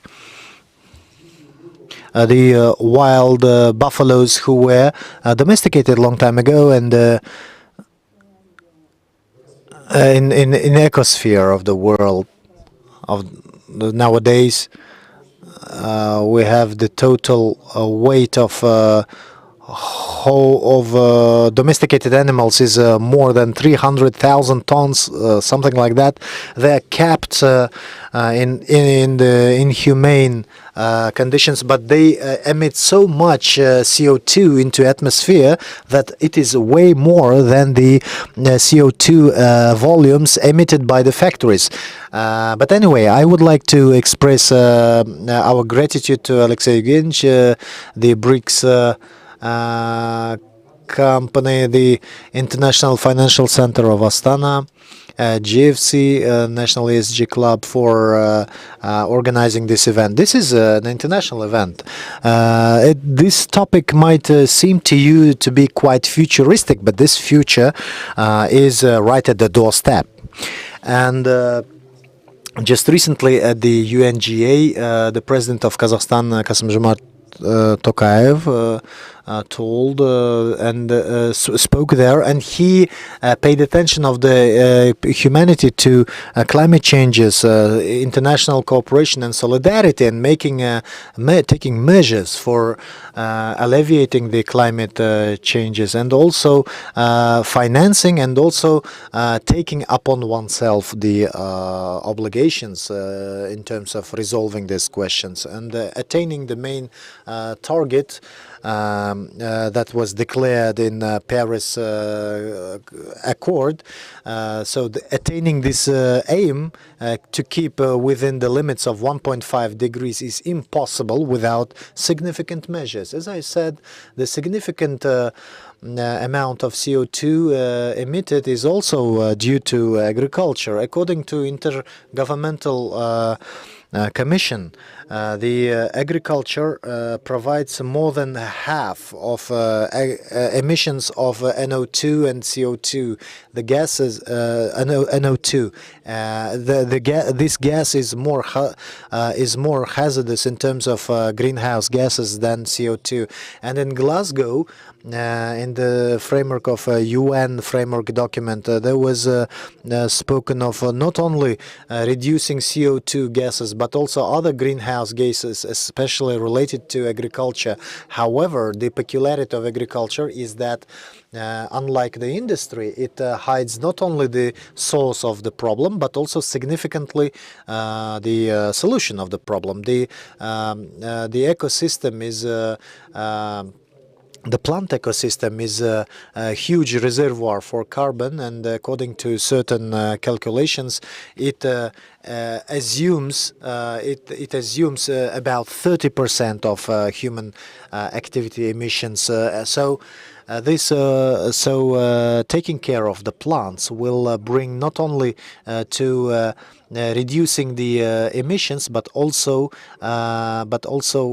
catching up those emissions. And agriculture requires less investment. It has more potential of sequestering rather than projects of industrial and of the industry and burying the carbon.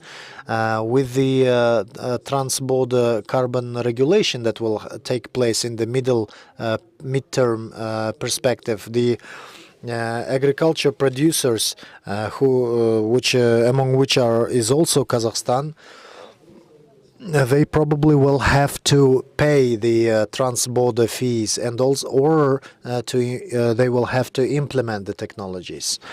Now it is quite early to speak about it, but we feel that tension which is in the air the soil degradation in US and in European Union.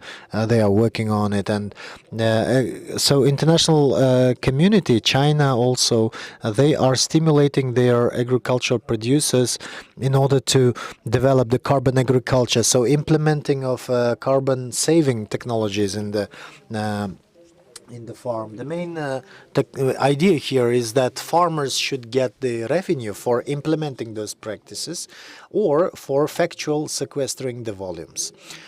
Here it is also to work through either through state mechanisms of support and also through the market mechanisms of financing when the farmer receives the payment for carbon unit.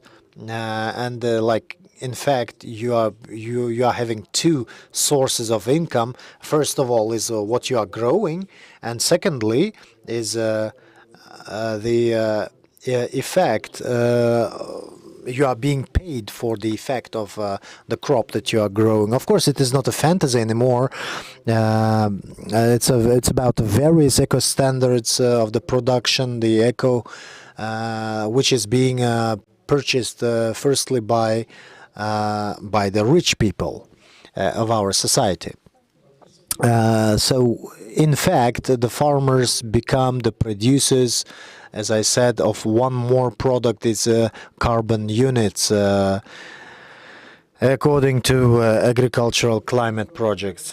Big international corporations today are speaking about attaining carbon neutrality plans, and they indicate the amount of offsets that they have purchased in their reports. The biggest purchaser of offset is our huge, our global digital giants, Microsoft, Goldman Sachs, and others, and also the high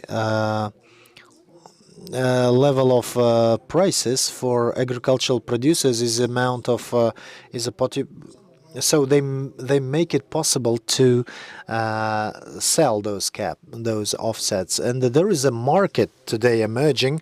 We were talking about international product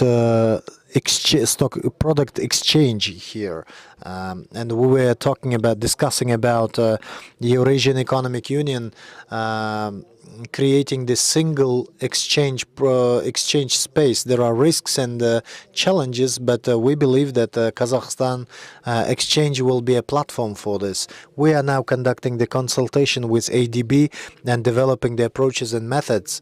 If this instrument will be implemented there also, it will be a huge success. Kazakhstan will become a center in this region in terms of attracting this instrument of development, the carbon offsets. So Kazakhstan is going to the most inclusive model of market, and Kazakhstan can trade these offsets purchased on market. In several other countries, the offsets are limited. In China, for example, the compensation of by offsets is not more than 5% of exceeding the limit of quota. But in China and EU, there is a discussion about more active development of carbon offsets. Carbon offset market. Here we need, of course, that Kazakhstan would be ahead of the planet. And the additional stimulus of the development for this market is attracting of foreign buyers from EU countries, for example, our neighbors China, India, Pakistan. We need to note that implementing of methods of carbon agriculture is related to increasing the quality of the soil, reducing of terrification for improving the biodiversity, and so reaching one aim leads to reaching other aims also. I was reading a bit about big project developing of economy of Uzbekistan. You know, Uzbekistan is growing fast nowadays. Last 2 years, 7.4% per annum GDP growth. And World Bank experts speaking about non-ecological, non-environmental agriculture, deserting, and lack of water resources. This can be additional factor, minus 4% of GDP, which can play its tragic role. So in order to reach that, we need to go out of the box when the only priority is increasing of the yield, notwithstanding the risks and the hazard to environment. For forming the carbon agriculture, we demand to create the certain institutional and legal institutions.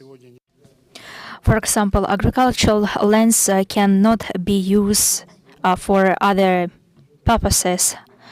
And today we have 80 million hectares that are not used for agriculture. You cannot, for example, implant forests. Those are land plots where you will use the soil for sequestering. And today our land users and farmers can be involved in carbon units or so-called land mining compared to digital mining, where we see a deficiency of specific capacities. Here it's a win option. And finally, carbon farming sets new tasks for selections. For example, we need plants with stronger roots, and those are plants that can bring, for example, higher harvest compared to the old ones. And plus, it will be the protection of plants, and this will be beneficial for social, economical policy and the development of our country and the whole region. And we have a lot of tasks that will be solved in the future. I'm sure that this conference will become a very important step of the integration of Kazakhstan in the global agenda as a participant that is quite active and proposes active solutions. The government of Kazakhstan will be interested in its results, especially on the threshold of the 27th conference of climate change conference in Sharm el-Sheikh that will be held in November this year, where the proposals of carbon farming will be proposed by Central Asian countries as a very important benefit of our region in the climate agenda. Once again, I'm very happy to welcome all of you. I wish you a fruitful day. Thank you very much for your attention.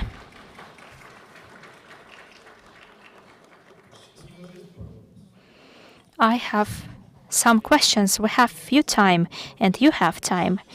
It's the most important thing. You know that in the first part of the panel session, we had a very interesting discussion. Our colleague from the UN, Mr. Pradeep, has been working in the UN for more than 30 years. And you know that they are working on different issues that are connected with desertation. 1 hectare of land, which is restored, can generate 2 jobs. $1 that is invested can bring $5 of return. Kazakhstan has got a lot of lands that are in the risk of desertation, for example, and carbon farming in principle is the same solution. Plus, you will get some money if we take, for example, the instruments of desertification plus carbon farming. And by the way, Mr. Michael showed a very interesting table that shows different countries that are ready to buy, for example, carbon units, 50 million USD, 100 million USD, and there was one bank from Kazakhstan that actually didn't show any data.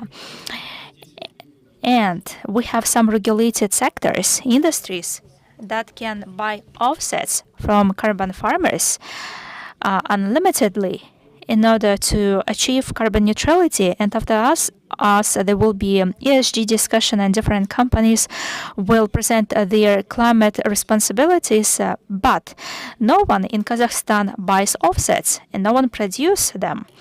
If we, for example, join carbon instruments and desertification in Kazakhstan, it will be a very powerful instrument. Can it be a priority of the government of Kazakhstan? I'm sure probably you have risen this question before, because there are different directions how to get profit. I'm not sure, will it be a main instrument or a derivative? Not only banks, but other funds can buy it. And universities, I think it's a very good investment, because carbon unit price will increase.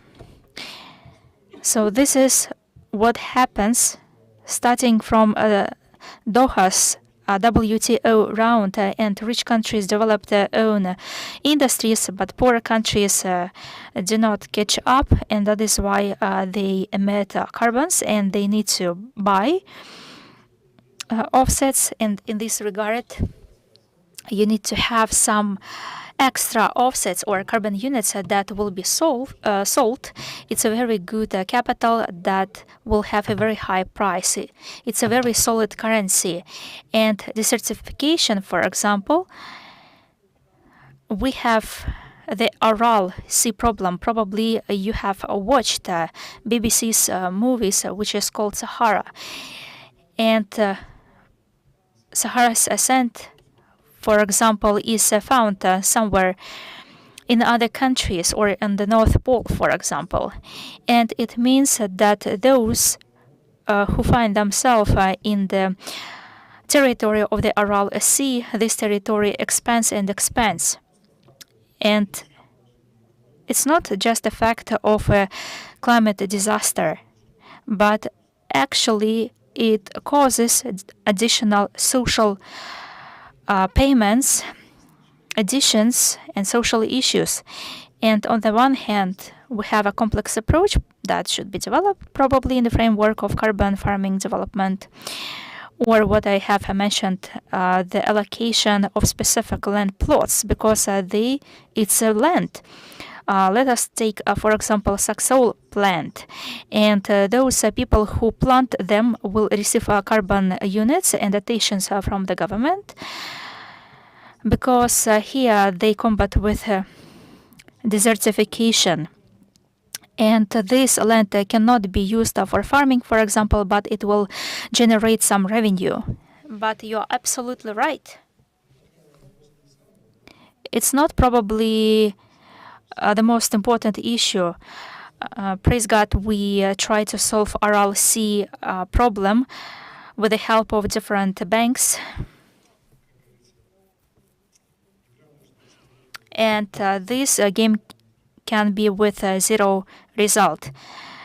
It's very important because if it's a part of the climate agenda, it's very important to attract global international donors. For example, Western, Russian, Chinese companies that want to reduce their emissions if they buy the carbon units, and thus to support the development of carbon industry in the zones of desertification. Thanks to them, this problem can be solved, and this will benefit to the climate agenda. And the last question from me, probably our colleagues will ask some questions. To what extent Kazakhstan is interested in this idea and is ready to propose this idea at the level of the UN and UNFCCC, because not so many countries have a free lands. Probably it's a counterintuitive story for us. Both Kazakhstan and Russia have, for example, not populated land plots. Let us compare with India. They, for example, have more population, but let us take other European countries. They combat for land plots.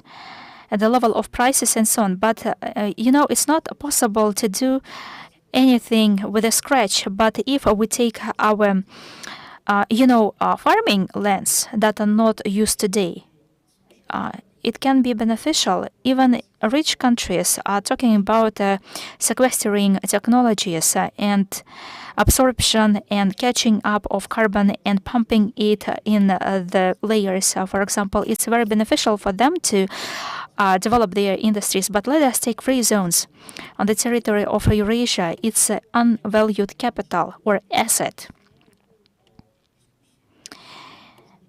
Probably Kazakhstan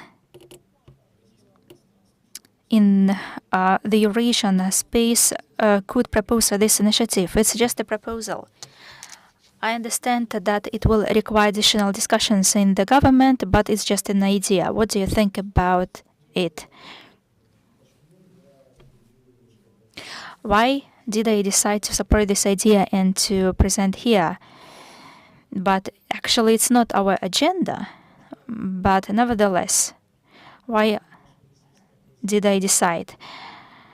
You know that we're responsible in the ministry for exchanges and different stock exchanges. Russia, for example, launched pilot projects. And here we need to apply complex approaches. First of all, we need to launch different pilot projects, and we need to have a mutual understanding among those who develop pilots that they need to have a specific logic to earn money, to receive income. At the same time, they need to develop different instruments. They need to understand that they make money not only here, but because, frankly speaking, that probably cultures that will be planted there, the profitability of these cultures will be lower compared to the traditional ones. That is why they need to understand that in general they have additional instruments that will bring him additional margin. And we have everything in order to develop successfully. First of all, we passed the first stage of reforms. It's the easiest one, and we are at the difficult stage of reforms. Many countries, for example, when they achieve this level, they stop. And they just continue their reform policies. They don't want to liberalize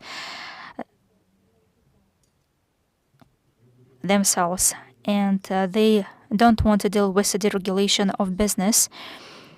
But we actually pass this stage and we go further. Why? Because we cannot achieve it without inclusive growth. We all understand that we have a rule of law. And praise God, it works not just like an idea. We protect private ownership, for example. Of course, we have some fluctuations, but from this point of view, the investment climate is quite good here. That is why those big players are already here, actually. And they need to make one step forward, but you're absolutely right. We need to announce that we start specific type of activities. We have companies, farmers, or projects, for example, that will be in this list, and where you can invest, please come. And just to present an initiative, we can do it all the time. But in order to present an idea, first of all, you need to have your own internal content on your territory. Excellent. I think this approach is very good. First to create, and after that to show or to sell and to speak. Aidar, you have a question. It's not a question. I personally know Mr. Serik Makashevich, and I know that his ministry and he personally dealt with stock exchange trades, and we are trying to work with carbon units, and we attracted, for example, Astana Financial International Center, and different banks help us.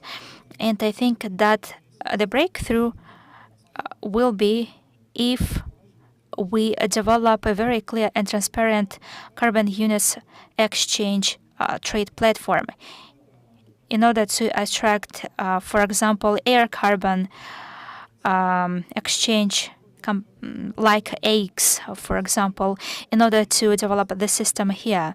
And we need to develop this exchange platform here. And our guys, for example, develop a problems map. And we have a lot of questions connected with validation and so on. Recently, we talked to a shell company, and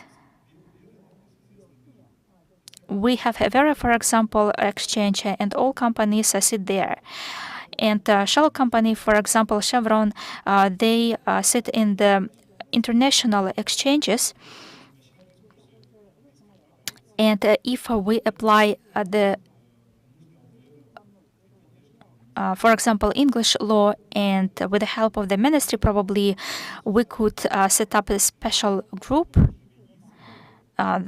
We have actually a different opinion how to organize exchanges. Some people say that we need to develop it on the basis of the current one. Some people say that actually we need to launch our own platform. First of all, we need to deal with risks as different offsets. The Ministry of Energy, for example, they do not work with the forests and so on. That is why they do not go there. And in order to develop special forest sites, we need to develop special land plots for forests, and those people who will sell offsets, for example, it will be like mining that will give the opportunity to take these land plots and to assess how much they will emit and how much they should be invested. It's not just like an idea of the president to plant 2 million trees and so on, but who will validate that if Korea, for example, invests money here, they will get a specific amount of CO2 offsets and so on. Thank you.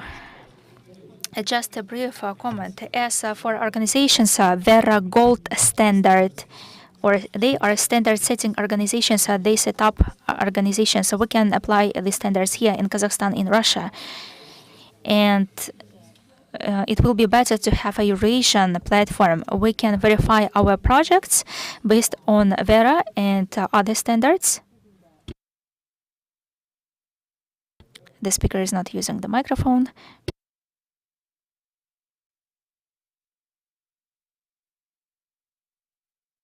Gabit Mukhambetov, Kaz Standard Company. You know that before the environmental code of the Republic of Kazakhstan introduced a specific infrastructure, thanks to which Kazakhstan has got 19 bodies of validation and verification. These standards were adopted, and this infrastructure is functioning. We have specialists in this direction. I think that with the colleagues from the Russia Federation, you know that all countries of Central Asia asked us to share with our experience, and this system has been operating for more than 9 years. The next step is to recognize issued reports by this verification and validation bodies, by OECD countries, for example, and other bodies. But the most important direction, we work, for example, with IETA, with other organizations that set deadlines for Kazakhstan, for our air companies, for example, that fly over the European Union, could validate these reports. So we work on this direction, and from the Ministry of Trade, from our government, we made an application on the recognition of this system of validation at the international arena. Of course, it will take a few time, but we are working on it. Mr. Serik, I have an addition. Yesikina Bahut, the member of the Council on Green Economy, we have noted the necessity of the development of international carbon trade, and it's a general problem. But how to account our carbon units is another problem, and CAS standards. And thank you very much, Mr. Gabita, that you are working on this issue. And Mr. Aidar has noted that the carbon trade doesn't work in Kazakhstan. Actually, together with Mr. Mukaparov from the Ministry of Environment, we launched this system. But this system actually is not transparent here. It requires improvement. And first of all, certification of verifiers and validators that issue the certificates. And the second is harmonization and validation of carbon units by other countries. Kazakhstan today is in a very good situation when we work with everyone. We need to take it into account. We need to agree upon on a Paris Agreement, Article number 6, how to integrate these emissions, how to validate these emissions. And here we can see good potential in ISO, for example, and others. And Mr. Serik, we are asking to support us to set up an independent center on verification and validation processes. Here we have some stock exchanges representatives. Do you have anything to add on? Do you have any plans in this direction? Thank you, Eric Tanaev, Kaspi Exchange. As they told before, the cap and trade here is going on, but the problem is not about that we need to harmonize our legislation with international one, but we need to resolve the existing problems at home. All our market participators, they get the with prophesides the offset last year when President said that we need to harshen the requirements until 2030. We have next project. The carbon has been put into a budget with a significant alteration, and we believe that the market will be activated and the price will be more significant than now. 450 tenge, it is not even €1. And I believe that in the nearest 2-3 years we will see more significant price, and this way we will, the market participators will have more interest to invest into resources, into resource saving technologies, and get a significant payback from investments. We have the legislation, right? How it is called, the center that is sitting here, the Minister of Ecology, I keep forgetting this, Jasildamo. Do we have Jasildamo representatives here? No? Yes, Jasildamo, it exists, but all the functions, as I know, they are giving to International Center of Green Technologies. The new director has been appointed recently there, and they will activate their activity there. Can I add up? Jaksabayev Maksud, Technical Committee on Managing Greenhouse Gases. I am also the member of the body of validation. And we have 19 bodies, one of which is us, and the question is validation and verification is not a big problem. Our bodies are certified by 1406 part 4. The bodies are accredited here at the IAFS. The question is that there are rules of approval of carbon offsets that was developed by Ministry of Ecology, and how does the Ministry of Ecology is working? What support or what changes are being implemented in those rules in order to approve the carbon offsets, but there are no further mechanisms per se. The lens of Forest Fund, for example, where we discussed that the business is looking simple ways, and what work is going on in that direction, I would like to find out. Yes, please. So you have asked the question that we are asking the government, and Serik Makashevich is sitting here where we're asking about acknowledgement of carbon offsets. So it is in the rules, but how to utilize them, how to work with them, that is the question. we need to work in the legal area. How it is usually done from grassroots upwards. Something will be cut down on the on the way. Of course, I'm joking, but the topic is quite new. Sorry, I would like to say that in all countries of the world, the process of developing the rules is going on everywhere, and the fact that Kazakhstan doesn't have such rules is not an anomaly. In Russia, for example, they're developing these opportunities about making it right and efficient, including together with our partners in the region. Of course, I would like to once more stop on this idea. It's necessary to consider it as a business project, to abstract from the idea that ecology is suffering, environment is suffering. If we see in this, in terms of business, then you are getting your profit, and there is validation, there is standardization, and that we need acknowledgement, we need to trade the buyers. When people will see the window of opportunity, they will go there, and then in reality the people will start investing into that. This part will develop. So this is what we are supposed to work towards. This dimension should be there, where the relevant work is going on, and then we are ready to continue, and we need to advertise this work to attract certain exchanges. Who will be first one? He will get the profit first. First come, first serve. So the absolutely new instrument in the market is being developed, and its consequences will be positive. My Comments?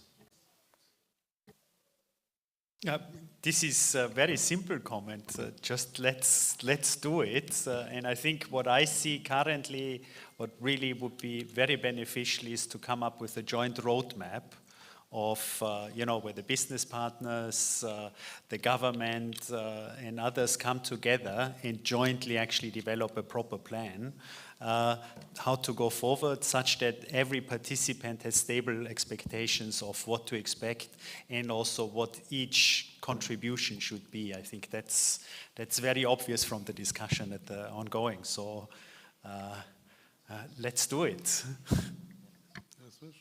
Полностью со мной согласен. Надо, говорит, просто начинать делать и больше. just need to start doing it. That's it. I just would like to mention, Excellency, for your information that given the land area of Kazakhstan, I feel you're sitting on a land bank, basically. And you have 36% of your land area is as of now degraded land out of your total land, which almost amounts to 80 to 90 million hectares. As per the Bonn challenge, Kazakhstan has agreed to restore 1.5 million hectares by 2030. But what I would like to submit for your kind information is the time has come that Kazakhstan take a lead role in the region and for the world on three instruments which can be very exciting for you to consider. One is LDN, Land Degradation Neutrality Fund, which can really help making the degraded land productive through using the business models, basically, bringing the private sector, unlocking the funds, and there are ways to really look at that. LDN fund has been established by UNCCD with the Mirova one, we call it Sustainable Impact Fund, at the global level, which is almost 200 million plus capitalization, very drop in the ocean, but perhaps for this region, and especially for Kazakhstan itself, and that LDN fund can huge unlock the potential of your agriculture farming systems. That is one. Second is sustainable land bonds. It's a new concept using blockchain MRV approach where the benefit of market capitalization goes directly to the farming community, which is very important, that the profits go And of course, Michael already alluded that on how we can really look at aggregation and using aggregator there. And of course, you have a robust exchanges here. That's what I was trying to explain, colleagues here, that instead of talking about net zero by 2050, we should say net zero, nature positive. And perhaps this movement or that transformative change can start from here. And third is Land Solar Plus program, where I feel that abundant land or degraded land, before they become productive, can really use renewables. Land Solar Plus can be one area where can be huge potential, not only to add it to the energy security, but also bringing other revenues, as well as making more on the carbon. CRs can be also really bought. So it means more holistic approach, net zero and nature positive, and given your location, given your nature's abundance, I think Kazakhstan can rightly play a very strong leadership role for the region, for itself as for the region. Thank you.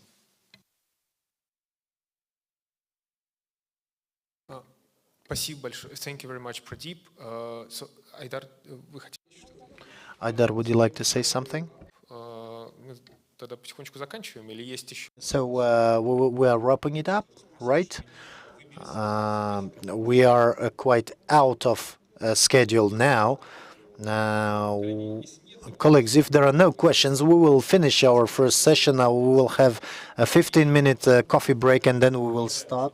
We'll continue our work, and we have a quite intensive schedule until the end of the lunch. Thank you.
that is left, we need to conduct our 2 sessions, and we have only 1 hour left.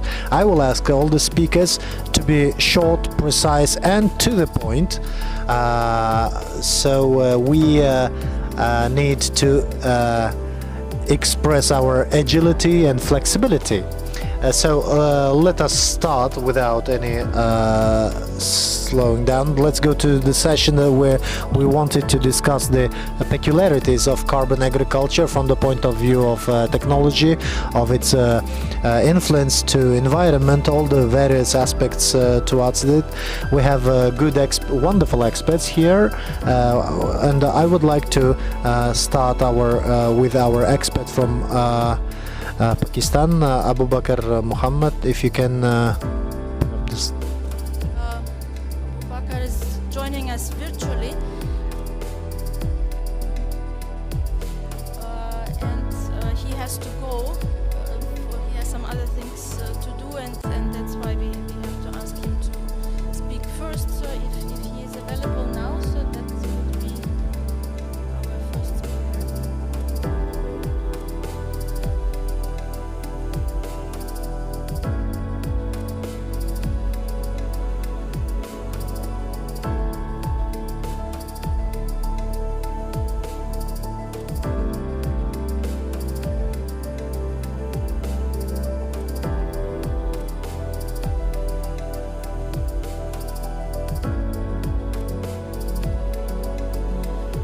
Пока у нас этот спикер подключается, давайте. So until our speaker is getting to us, let's get to other speakers, and Mr. Abu Bakr will be the next one. Nikolai Durmanov, I hope he's also online with us, directly from Moscow, and he is working in the High School of Economy, and he's dealing both with the science and the practice of using carbon agriculture in Russia, in Kaluga. And Nikolai Dmitrievich has connected to us, and we are asking him to share his experience both from the scientific point of view and a practical point of view. How are you dealing with it? How are you addressing the problems, and how this experience can be transferred to realities of Kazakhstan and Central Asia? Nikolai Dmitrievich, please make it quick. If you can make it during 5, maximum 7 minutes, it will be wonderful. We apologize that we are having this, but there is no other option available. Please go ahead. The floor is yours. We do not hear you.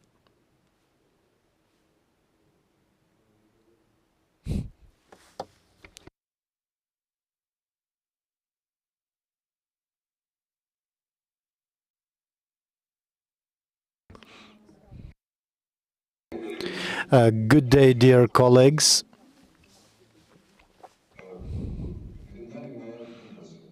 Do you see my presentation? Hello. Yes. Good day.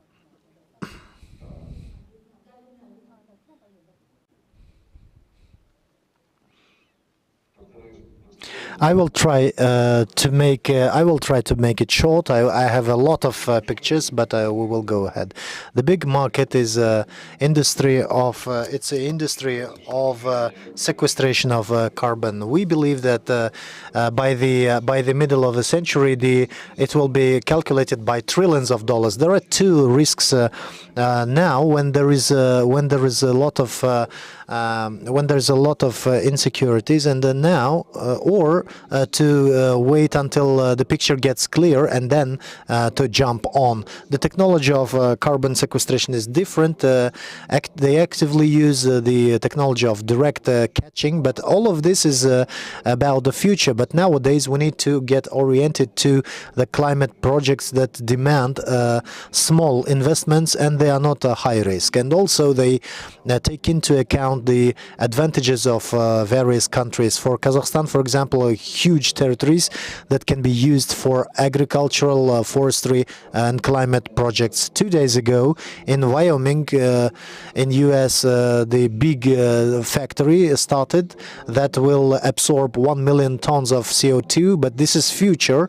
This is the directional path of developing of this environment saving, and now they are thinking about where to put 1 billion tons of carbon, and it's of course a lot. It's more than CO2, and where to put where to keep that CO2 is a different question.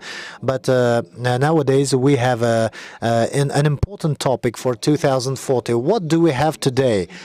We have forestry projects, especially forestry projects that are that can be developed at agricultural at the rural areas that were out of agriculture. Of course, we have a lot of this kind of lands in Kazakhstan and Russia. In Russia, we have about 100 million hectares, and we're working with forest technologies is objective necessity. We are returning these lands into agricultural turnover, and also we can generate money without bringing agriculture here, classical agriculture here. For Kazakhstan, the arid area will be more interesting, bringing the certain surface grass surface covers, and this is the work with technical crops. It is not only the restoration of soil, but it is also working with biomass that can be used for forage and fuel. And directly here is the topic of regenerative agriculture, but here there is certain risk, because nowadays in the conditions of uncertainty, the climate projects and the agricultural projects are not always they do not always coincide, because getting a high yield goes into contradiction with production of additional carbon into the soil. But there is one important topic. What gets measured can be managed. After several years, the system of assessment of certain climate projects, this will be measured not by method of consensuses and methodologies, but they will be assessed directly. There will be about two groupings of carbon surveillance will be taking place, which will measure CO2. They will be measuring sequestration potential, and also climate projects also, and also usual traditional agriculture. This is the problem, down and bottom up. For the northern hemisphere, the upper data that we get from the space, they can be measured, they can be compared to with the measurements that we get on the line. So this assessment will be more or less objective. It won't be connected to economic or political situations. Not every country can afford to have space satellites that can be working with data and calculating data. And also one can use the UAV systems that can be assessing the efficiency of climate projects on the millions of hectares. These are the peculiarities of modern drones. The drones can be having multispectral cameras, radars, and other equipment. And finally, we will get the digitalized surface. So what is the and it is also important element of climate projects, and we are also calculated the restoration of the soil, and we can also calculate the carbon balance. But it is also important for agriculture. exact application of egg egg spraying, for example, in the fields, and the diseases, the pests, and others. This is a universal one and universal thing, and so the climate calculations, assessments are that are being calculated by other persons' calculations. This is wrong, and that's important because we are talking about dozens of billions of dollars in terms of trans-border carbon taxes. So it's absolutely important to be equal in terms of talking about carbon markets. In terms of carbon markets, we are talking about regulations, we are talking about rules, we are talking about principles, we are talking about consensus. But this is also about technology of distance audit, technology of blockchain tokens, and environmental cryptocurrency. This is a very difficult topic, and if to develop on the national level, we should have the critical mass of people, those who have right competencies. It's important that electronic carbon exchanges will be dominating on our planet in this or another type. In this regard, in Russia, we decided to make the following. We decided to develop a lot of mini climate projects, but with full cycle, and to monitor them from space, to launch different drones, to consider effectiveness or non-effectiveness of these projects. And we search what happens there. And so it's like sand ground, and the objective is to teach different things to decrease risks. If, for example, we have big projects with big investments, and it will be just a small fail. And the second is the training of the staff. And like Chinese say, it's like 1,000 mile away. Here you need to make one small step. How can you make it? To make a set of small projects. In Kazakhstan, for example, it can be different technologies, forest technologies plus steppe technologies. It's the restoration of degraded land plots and regeneration cattle. They are the most effective ways to restore soil that, for example, turn to deserts. And the most important technology that will appear in 10 years, it's the direct catching technology. Shall we develop it today? Of course, it's an issue of specific players, but we need to have specific research programs and minimum critical mass of knowledge. First of all, they are own monitoring methods over carbons, its online control, artificial intelligence, and neural networks. It's very important if you fail in creating your own national system, you have to remember that pilot-free systems by functionalities can be the same, and the key moment is international cooperation. I don't think that in the nearest future there will be a unified system of effectiveness of climate projects measurement from the space, top-down space. There will be different competencies centers with different approaches. That is why from the very beginning we need to have relations with different players for in the future have a specific consensus. Of course, we need verification and audit based on objective data and carbon exchange.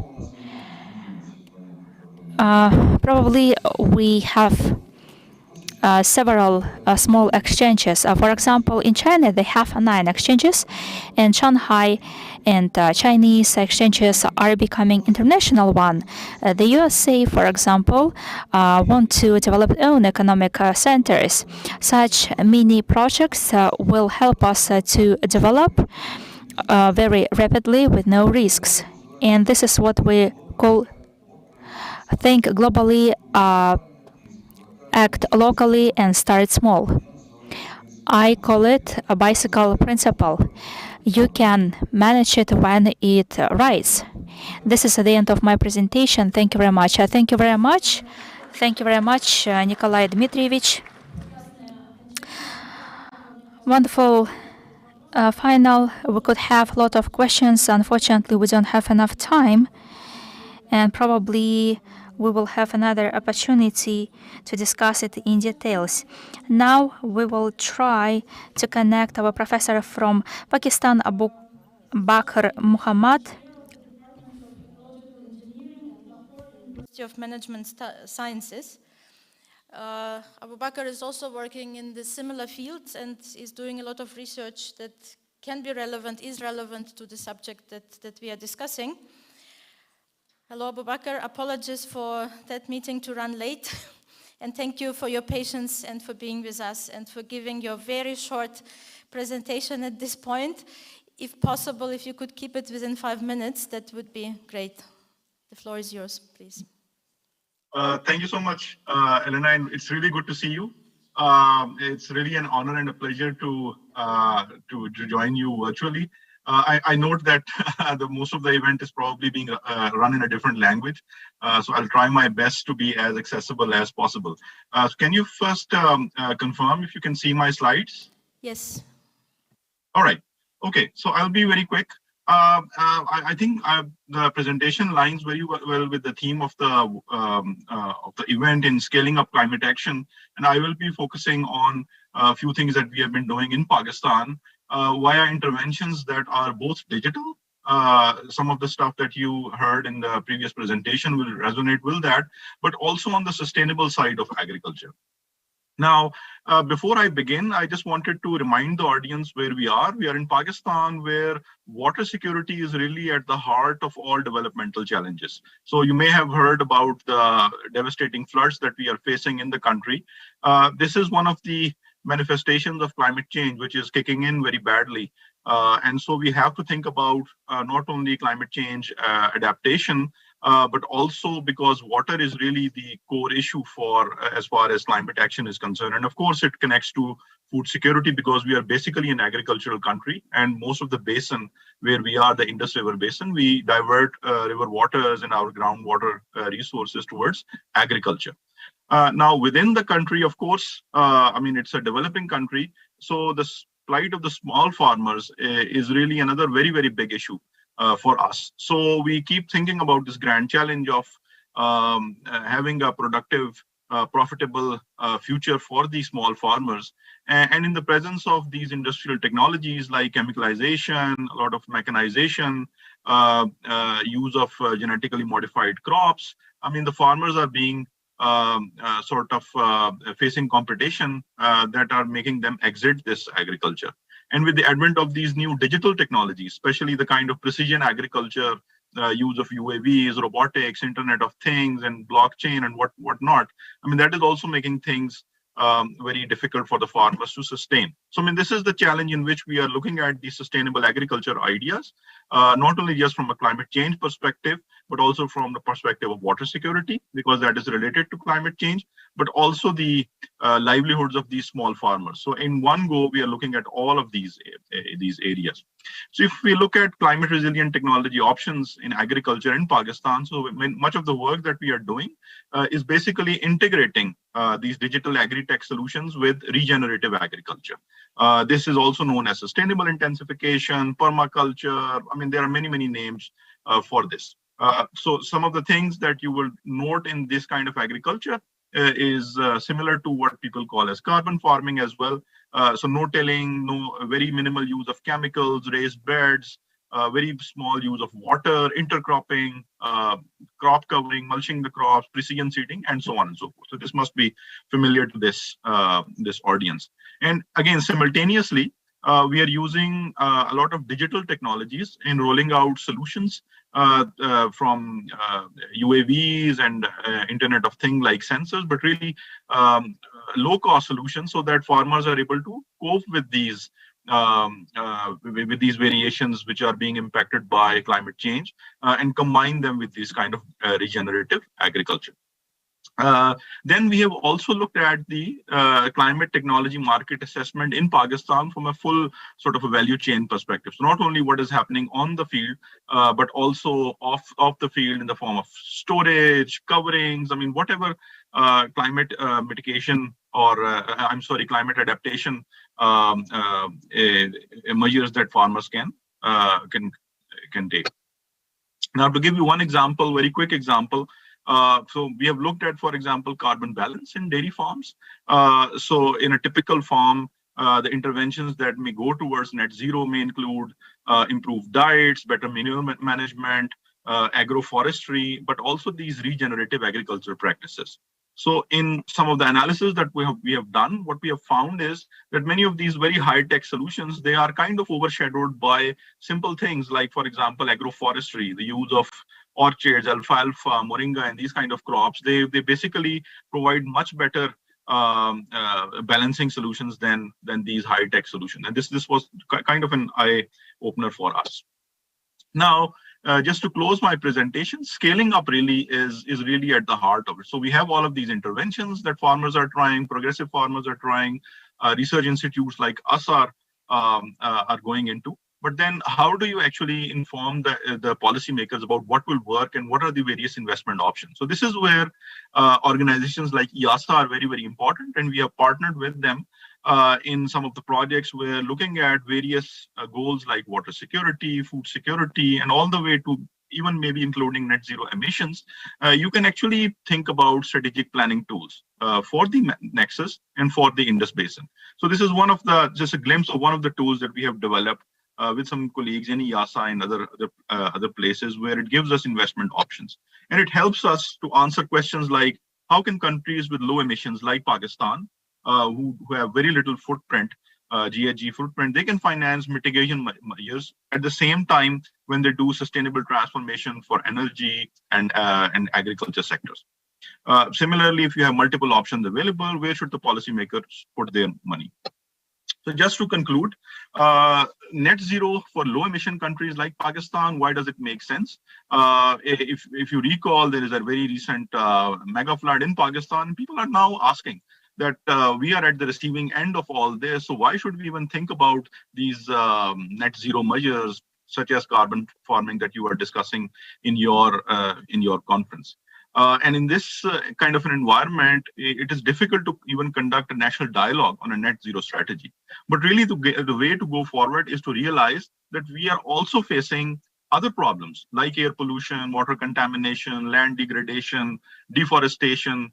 I mean, the unsustainable practices in agriculture, which are there in spite of the climate change.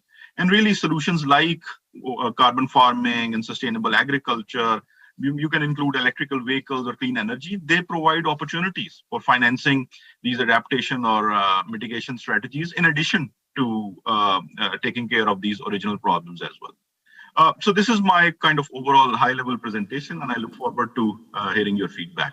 Thank you. Thank you, Abu Bakr. Excellent presentation.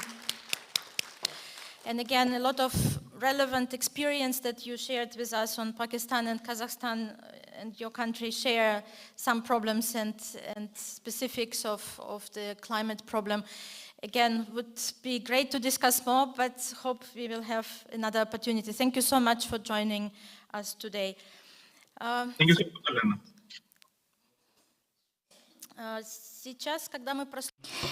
We have listened to scientific presentations from the regions that have already applied their practices connected with net zero emissions in Russia and Pakistan.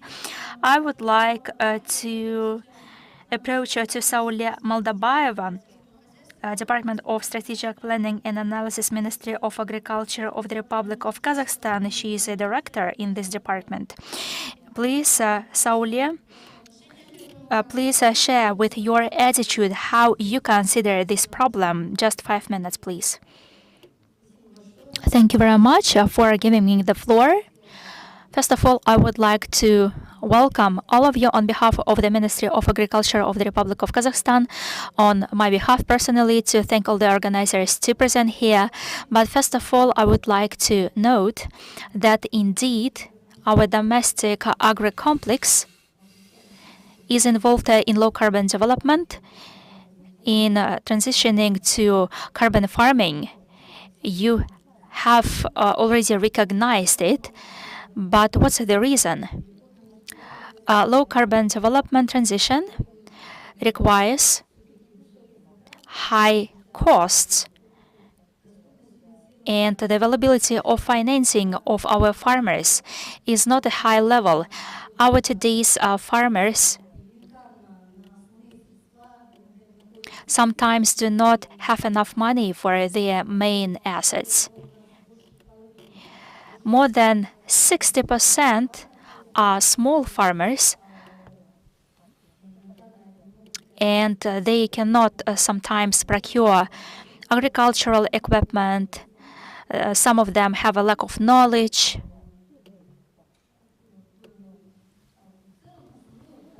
And in general, I think that the problem is a lack of knowledge. And we recognize that agriculture impacts on climate change and it increases. That is why the Ministry of Agriculture says that based on our forecast, up to 2050, the volume of production of agriculture will increase by 16 billion USD. Of course, it will impact on the environment, it will impact on water resources availability, land degradation, and accordingly, the climate change will make us to take different decisions on cultures or cattle differentiation. And today, agriculture takes 12% among all emissions. If to speak about carbon units, indeed, for us, it's something from our forest future. We are focusing on a GHG emissions decrease. But if we set up a project office like our speakers noted before, we need to involve both the government, agribusiness, different associations, unions, first of all. And here we are ready to be involved to discuss all these issues in the project office, to discuss different projects that will show specific results. And only after it, we will discuss scaling it up. And we need to understand all the benefits of agricultural business. We understand that farmers are very sensitive people, and any changes are accepted very painfully by them. That is why, first of all, we need to understand that we, as the ministry, we need to understand how we can change the governmental support for farming. And for it, we need to see how it will work in real life. And I have heard that there are some problems connected with the market, carbon market. And indeed, when it operates, now we have some geopolitical issues. Now there are some issues connected with food security. We need to understand that food security is one of the main issues, but all people understand that we are working on low carbon development. And the low carbon development strategy of the Republic of Kazakhstan that is developed in the project envisages some measures to improve the agriculture, cattle management, irrigation systems management. All the solutions on low carbon development in agriculture are reflected in our documents. For example, the concept of the development of agri-complex up to 2030 is our strategic development plan of the Republic of Kazakhstan up to 2025. These two documents were developed together with FAO experts who focused on green technologies development, which is reflected in our documents. In general, if to speak about our activities that are conducted on negative impact of weather on production, we are working on diversification. We develop different mechanisms for controlling land users. For example, in the framework of lease documents, using digital technology, space monitoring, online probing of the land. 90% of agricultural lands are rented or leased. That is why we continue to work with land agreements. And recently, the head of the state, and he mentioned about it for many times, he said that we need to monitor wise use of land plots. We have a land use committee which vertically works with different regions, and the state supports the procurement of modern cultures of seeds and materials, and based on the order of the state, we develop the strategy on the development of domestic primary seeding. And in this document, we can include the transition to carbon farming. As for seeds, it's a draft project for us, and we can discuss it. As for equipping our industry, we continue our full-fledged project on subsidizing of procurement of agricultural technologies. We have agricultural leasing for the development of domestic machinery construction. And the next is the development of irrigation based on the mechanisms of the provision of equal access to water resources and water-saving technologies and improvement of material and technical base of hydro services and expansion of our activities and monitoring. Based on all of this, we continue to operate.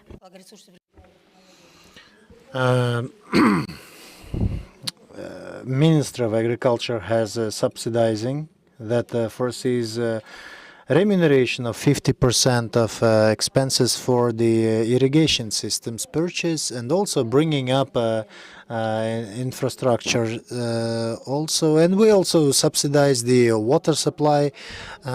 So thanks to these measures of state support, the areas of where the water saving technologies is increased by 30%. This is also not big, but the work is going on, and farmers are interested, and they see the result from resource saving technologies. And so in general, I would say that due to reduction of methane emission, there is foreseen the technologies that are processing the manure. I forgot about slide. So we have the companies that are using this biogas devices, about 10 poultry farms, pig farms, and dairy farms. Here also we need to underline that we are conducting the work on developing the production. As you know, in November 2015, there was a law, the production of organic product, manufacturing of organic product. We have organic products being produced, manufactured on 310,000 hectares. It is more than 100,000 hectares more than 3 years ago. We have a big potential for developing this. In general, I would like to say that in the Ministry of Agriculture we have a pool of investment projects. We have about 559 new projects that are being introduced by new technology, and also we have got new projects with transnational companies. One of them is Valley, which is Valmont, which is planning to build the factory. The multinationals, they allowed us to attract investment.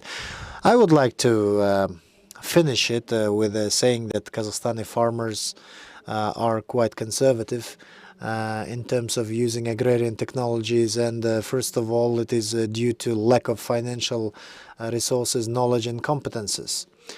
And a lot of small farms are a barrier for us in terms of development of low carbon development. We know about that, and developers of strategy, they underline this, and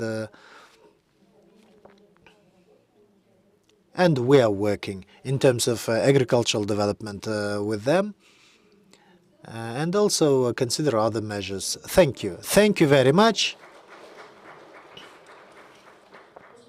Very interesting.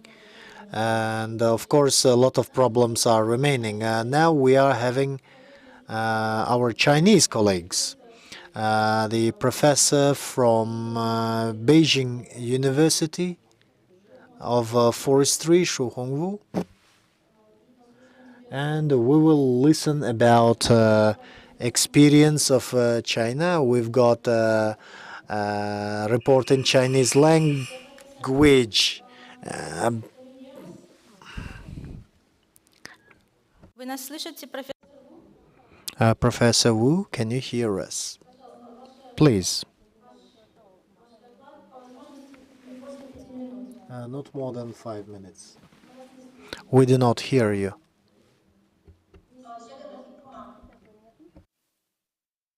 Теперь слышим.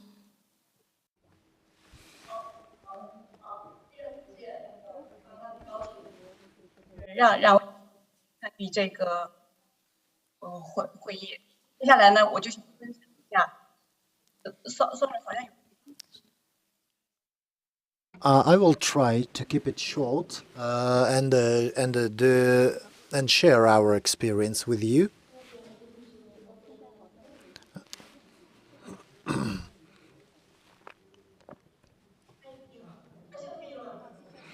Now, do you hear us?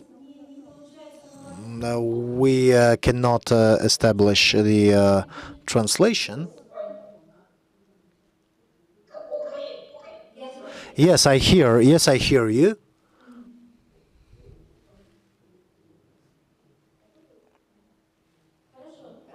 All right. Now we can start if it's working. All right. First of all, thank you to our organizers that they have provided opportunity to speak here on this conference.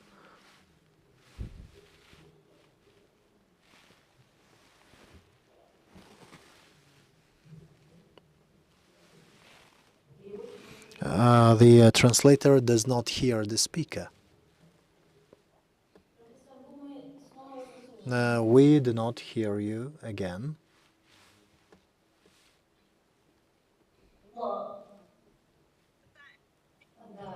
Yes, I'm here. We've got some problems with connection here. Do you hear me now?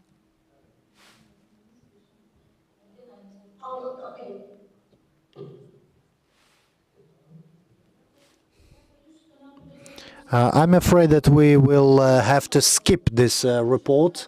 Maybe we will. Maybe our colleagues will try again.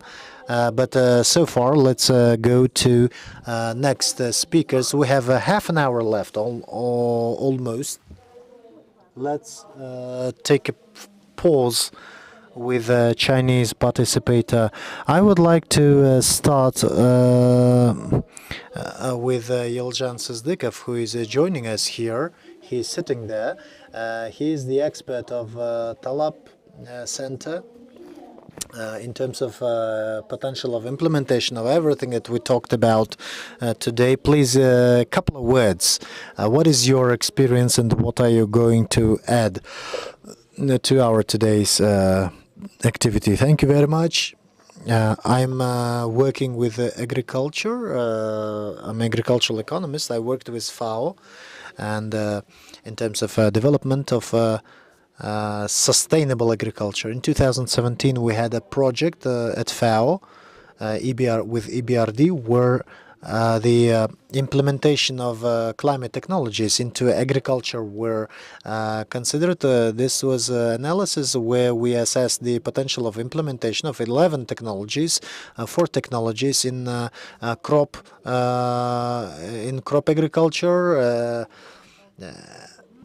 With minimal and zero no tilling of the soil and exact and precise agriculture, implementation of agricultural machines, of modern machines with energy saving potential, and also drip irrigation. The irrigation systems in animal husbandry, in cattle system, the pasture management technologies were being tested, the complex of technologies that allows to minimize the influence on pastures, and also the project about that allows the soil to absorb the carbon, biogas, wind technologies, and other technologies. So the analysis was a complex one. It included not only analysis of the potential of CO2 absorption, but also the hypotheses were checked in terms of economic efficiency, how farmers, how it is beneficial for farmers to implement the technologies. But from the point of view of absorption of carbon, there were 2 potential technologies: the technology of saving agriculture with minimum soil processing, and technology of pasture management. We understand that we got big areas. If we speak about the pastures, it's about 27 million hectares of pastures are in the condition of degradation, and that's why using the technologies on improving those soils, their condition can allow us to improve, to consume the carbon. In terms of projects and carbon sequestration, we don't have problems. There are farmers who are interested in participating in such projects if there will be exact mechanism of how a farmer can get those carbon units. There are some farmers who are interested in implementing those on the pilot basis, but the only thing that will lack is lack of knowledge and lack of understanding how this works in the world and how it could work here in Kazakhstan. In principle, this is it. Thank you. If you have any questions, I can answer to you later on. The publication of such research is available online. After this event, people can talk to you. That's quite interesting. We are trying to get China on board. Let's see. Professor Wu, we will try once again. Yes, I'm hearing you right now. Do you hear me? We are hearing the translator. We don't hear the original. Okay. Start your presentation. Professor Wu, try to make it in 5 minutes. We are lagging behind the schedule. Yes.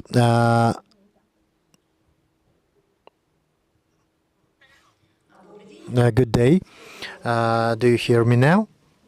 Yes. Okay. First of all, thank you very much for inviting me here. I will tell you shortly about Chinese experience in terms of development of such a direction. As you know, in China, the main direction on carbon is CDM, CCER, and other three directions. Starting from 2006, the China has first starting the project on reducing the carbon emission. And the further 3 years until 2009, we started developing this project in Guangxi province, and in the northern part of Sichuan province. We are working at the area of 2,000 hectares in 2013 in the Inner Mongolia, and also in the northern areas of Sichuan province. We try to conduct such projects, and in general, we can say that by now, by that time, 2013, China started working on 5 main directions on reducing the risks in this terms. And now, today, we are having 64 projects on terms of CDM, and we know that such projects are being conducted in 29 other countries except China, besides China. China, notwithstanding that this was one of the countries that was first going in this direction, only by 2000, it was in 2013 when we started developing of this project, and slightly changed its direction. And in those 5 main projects, we left only 2. We kept only 2. And the reduction of carbon emission, it has reduced by 914,000. Besides CDM in China, China also is developing a VCS project, and here we have 32 main projects. And on this direction, we are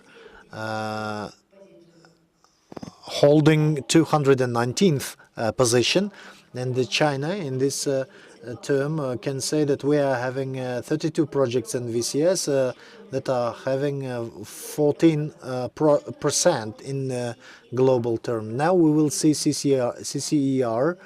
As you know, China started developing the direction in getting net zero level of greenhouse gases. We have 15 projects that are being implemented nowadays. Out of them, 3 projects are specifically controlled by the state. And notwithstanding whether we are talking about VCS, CDM, or CCER, dear participants, you can see that all the emissions, its amount comparing to global levels, they are quite low. The main reason is that the own cost of these projects is quite high, and the technologies that are required for its implementation, they have several high requirements, serious requirements, and we need a big proof base that could speed up the working. As you know, CDM, in general, CDM has been developed by China. And in 2006, after its first implementation, by the 2016, after 10-year implementation, China has stopped the active advancing of this works. And even though in CCR we have more than 26 projects, most of them are being put on pause due to objective reasons. And here, first is main methods are forestry resources management. As we know, in China, there is a big area covered with forests, and the rational management and using of these forest resources is of a high role in China. And nowadays we are working on 14 projects in terms of forestry, and we have found that Everything that we're doing, in China, it requires additional investments, additional developments, and it is our university, the Forestry University, that is located in Beijing, is also actively working in developing of such programs. One of the directions also encompasses the protection of forest resources, protection of wild animals, wildlife. We are developing such projects in Sichuan province, and also it is necessary to comply with certain UN conventions and UN requirements in this regard. And we also have one more direction, which is as we know, besides development of projects in agriculture, we want to work in terms to contribute in terms of carbon emission in the cities, in urban areas, and all our work is strictly controlled and regulated by special standards and legislation of China in this regard. And as we know, in 2021, the State Council has announced the full and whole holistic development of this work, and we have established the main national standards that include 7 main standards that include the carbon neutrality, protection of forest resources, and others. We also hope that by the end of the next year, we will officially publish all the data and all the indexes on this direction. Here you can see the list of legal acts that we have developed, and our university, the University of Forestry in Beijing, has actively taken part in development of such legislation. We can say it was one of the main bodies of development of this direction. And in general, all work in China is receiving huge support from our government. The government supports different directions in China in a CDM, and by 2021,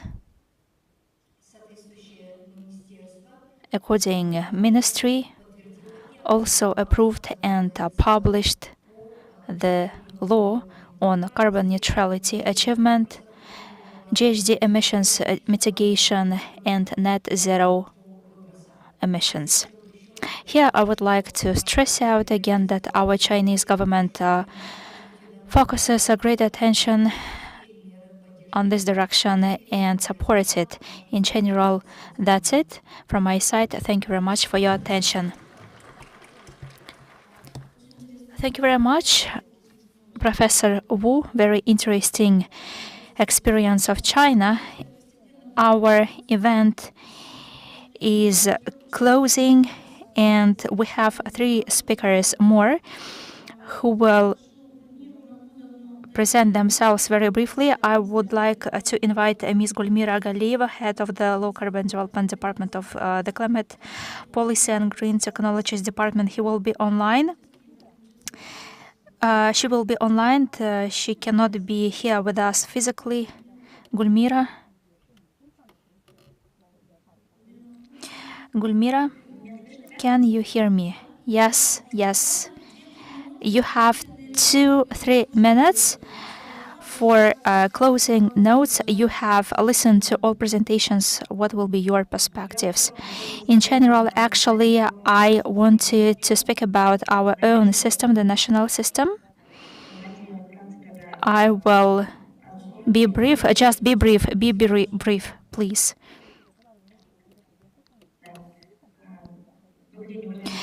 Good morning, dear colleagues and all who present here. I would like to welcome all of you on behalf of the Ministry of Environment, Ecology, Geology, and Natural Resources of the Republic of Kazakhstan. I would like to speak about the regulation national system of GHG emissions in our country.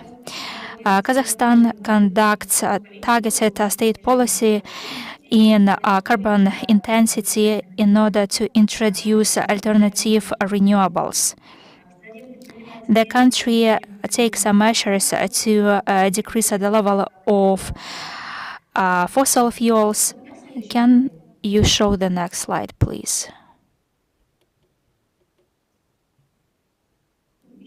Next slide, please. Kazakhstan participates in international processes on climate change.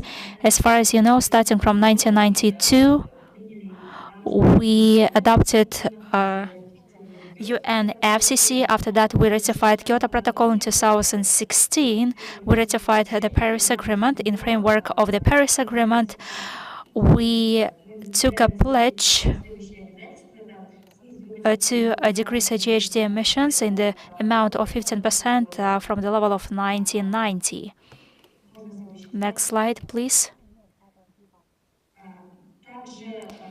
Also,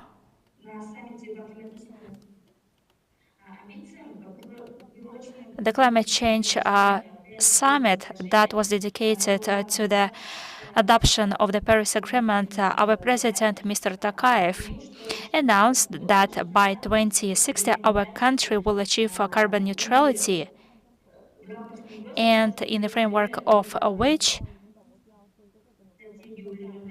a carbon neutrality strategy has been developed, and the Ministry of Economy is developing it. And after the adoption of this strategy, we will develop a roadmap on the implementation of this strategy. Next slide, please.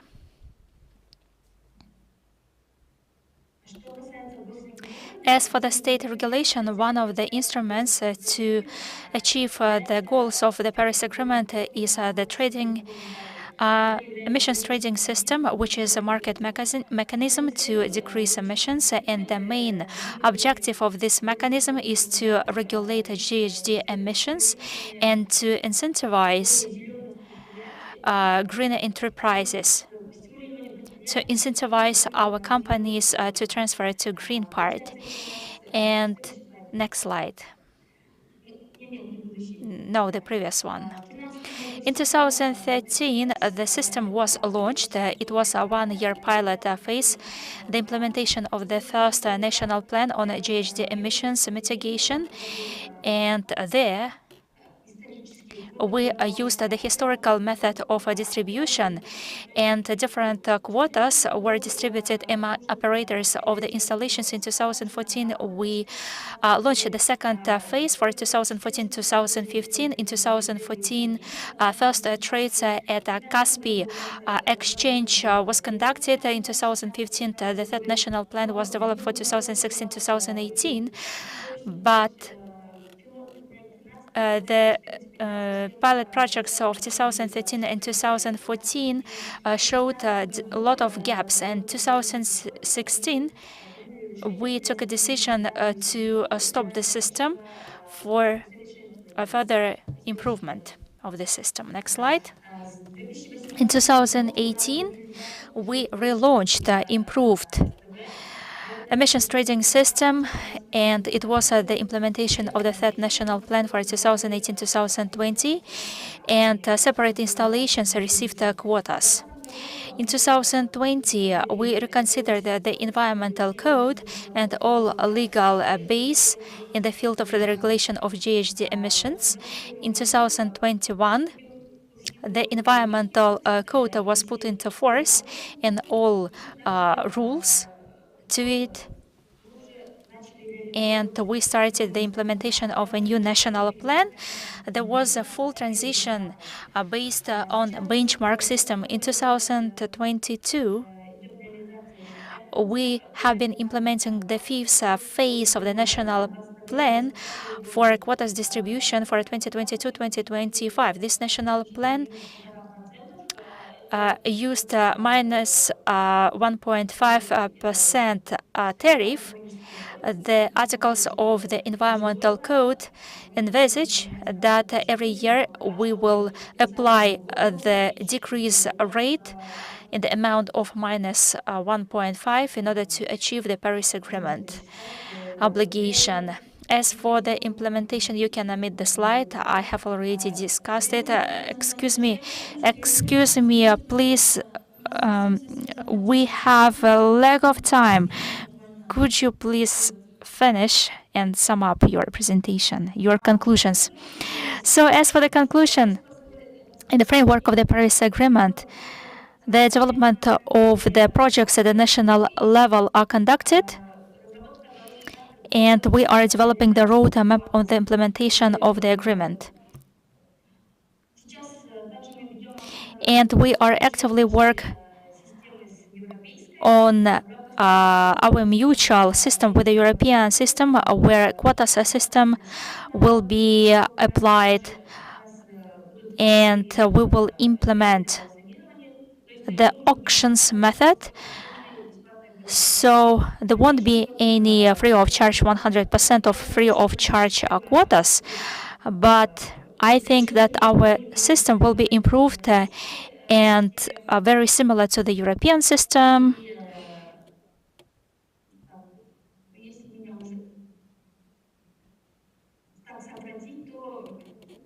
And if I am brief, if you want, you can look at this presentation. We will upload all the presentations. You will see them on our website. Thank you very much, Gulmira Mahmudovna.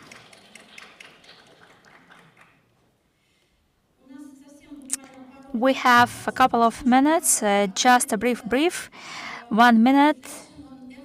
Has been said from our colleague from Italy, Ettore Lombardi, professor at the School of Law at the University of Florence. Ettore, just no presentation, please.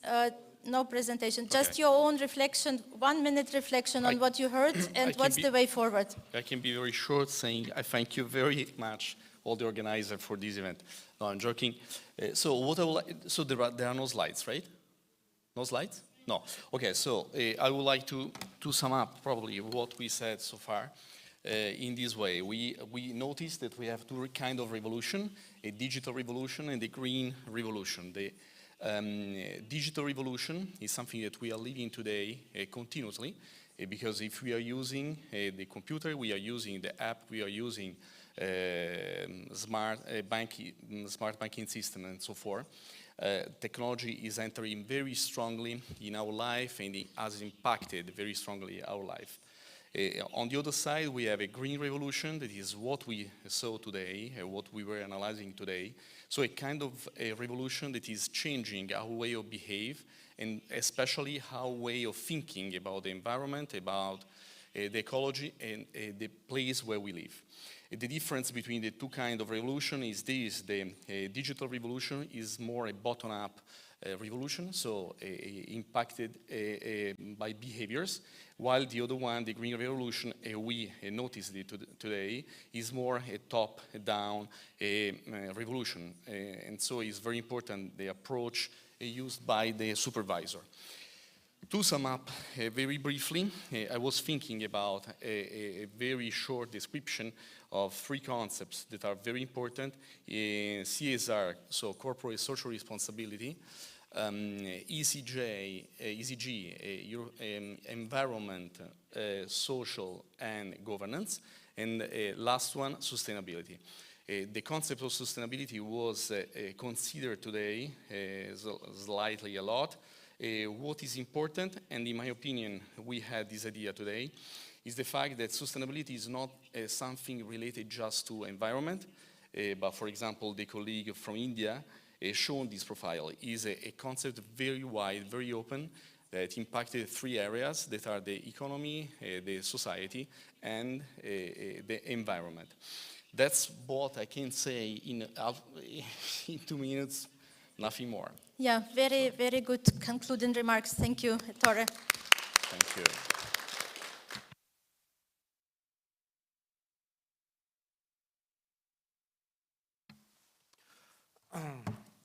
So let's go for concluding remarks. Many thanks to our friends, to our colleagues, что вы сюда приехали.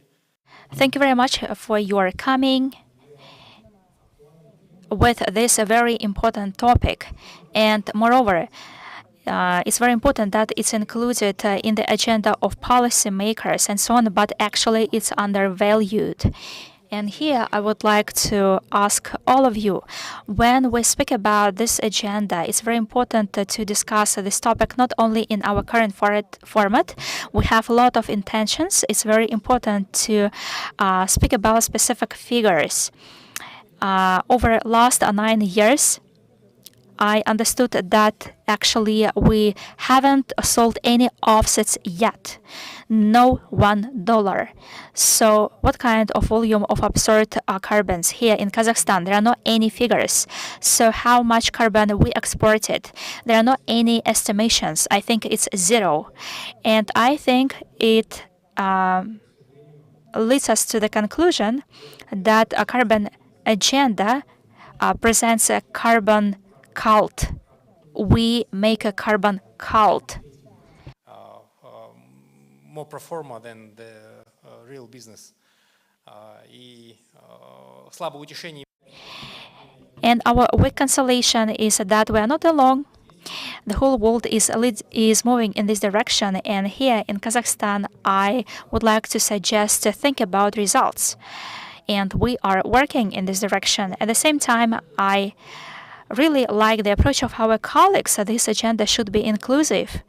It shouldn't be just a topic for our advanced intellectual group that are included in our agenda. Let us imagine that there are farmers next to us, and they will ask, how much will I earn, for example, if I invest in 1 hectare? For example, could you please show up a business plan? So how much should I invest in our hectares in order to get money? And I like the thesis about the price per ton when, the Senathon or scenario hackathons.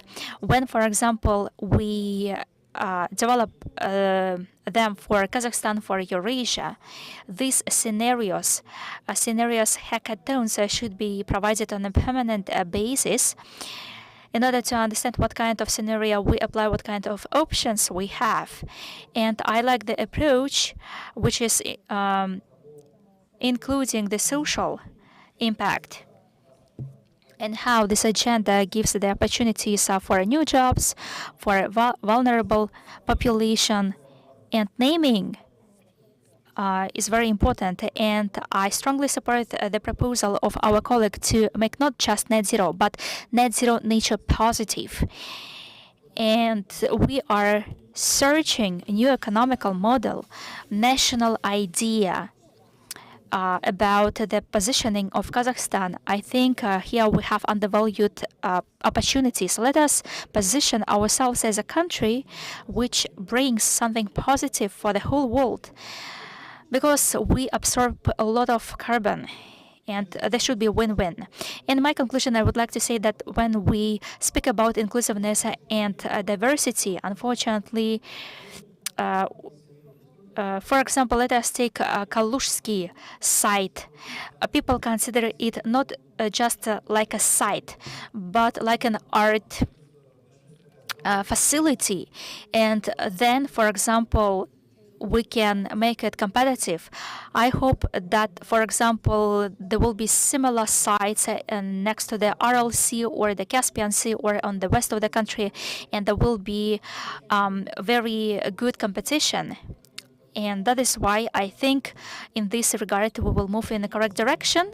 Thank you very much. I think that after this conference we will receive an incentive when in 1 month we will present an action plan for all of you, what kind of stakeholders there will be. That is why we welcome all of you. We will think further what kind of formats we will apply, not just for communication, but for practical action plan with all the places, business models that will be implemented by people, experts, enthusiasts, farmers, creative industry use, and so on. I think that this kind of approach will be the most important for us. Thank you very much.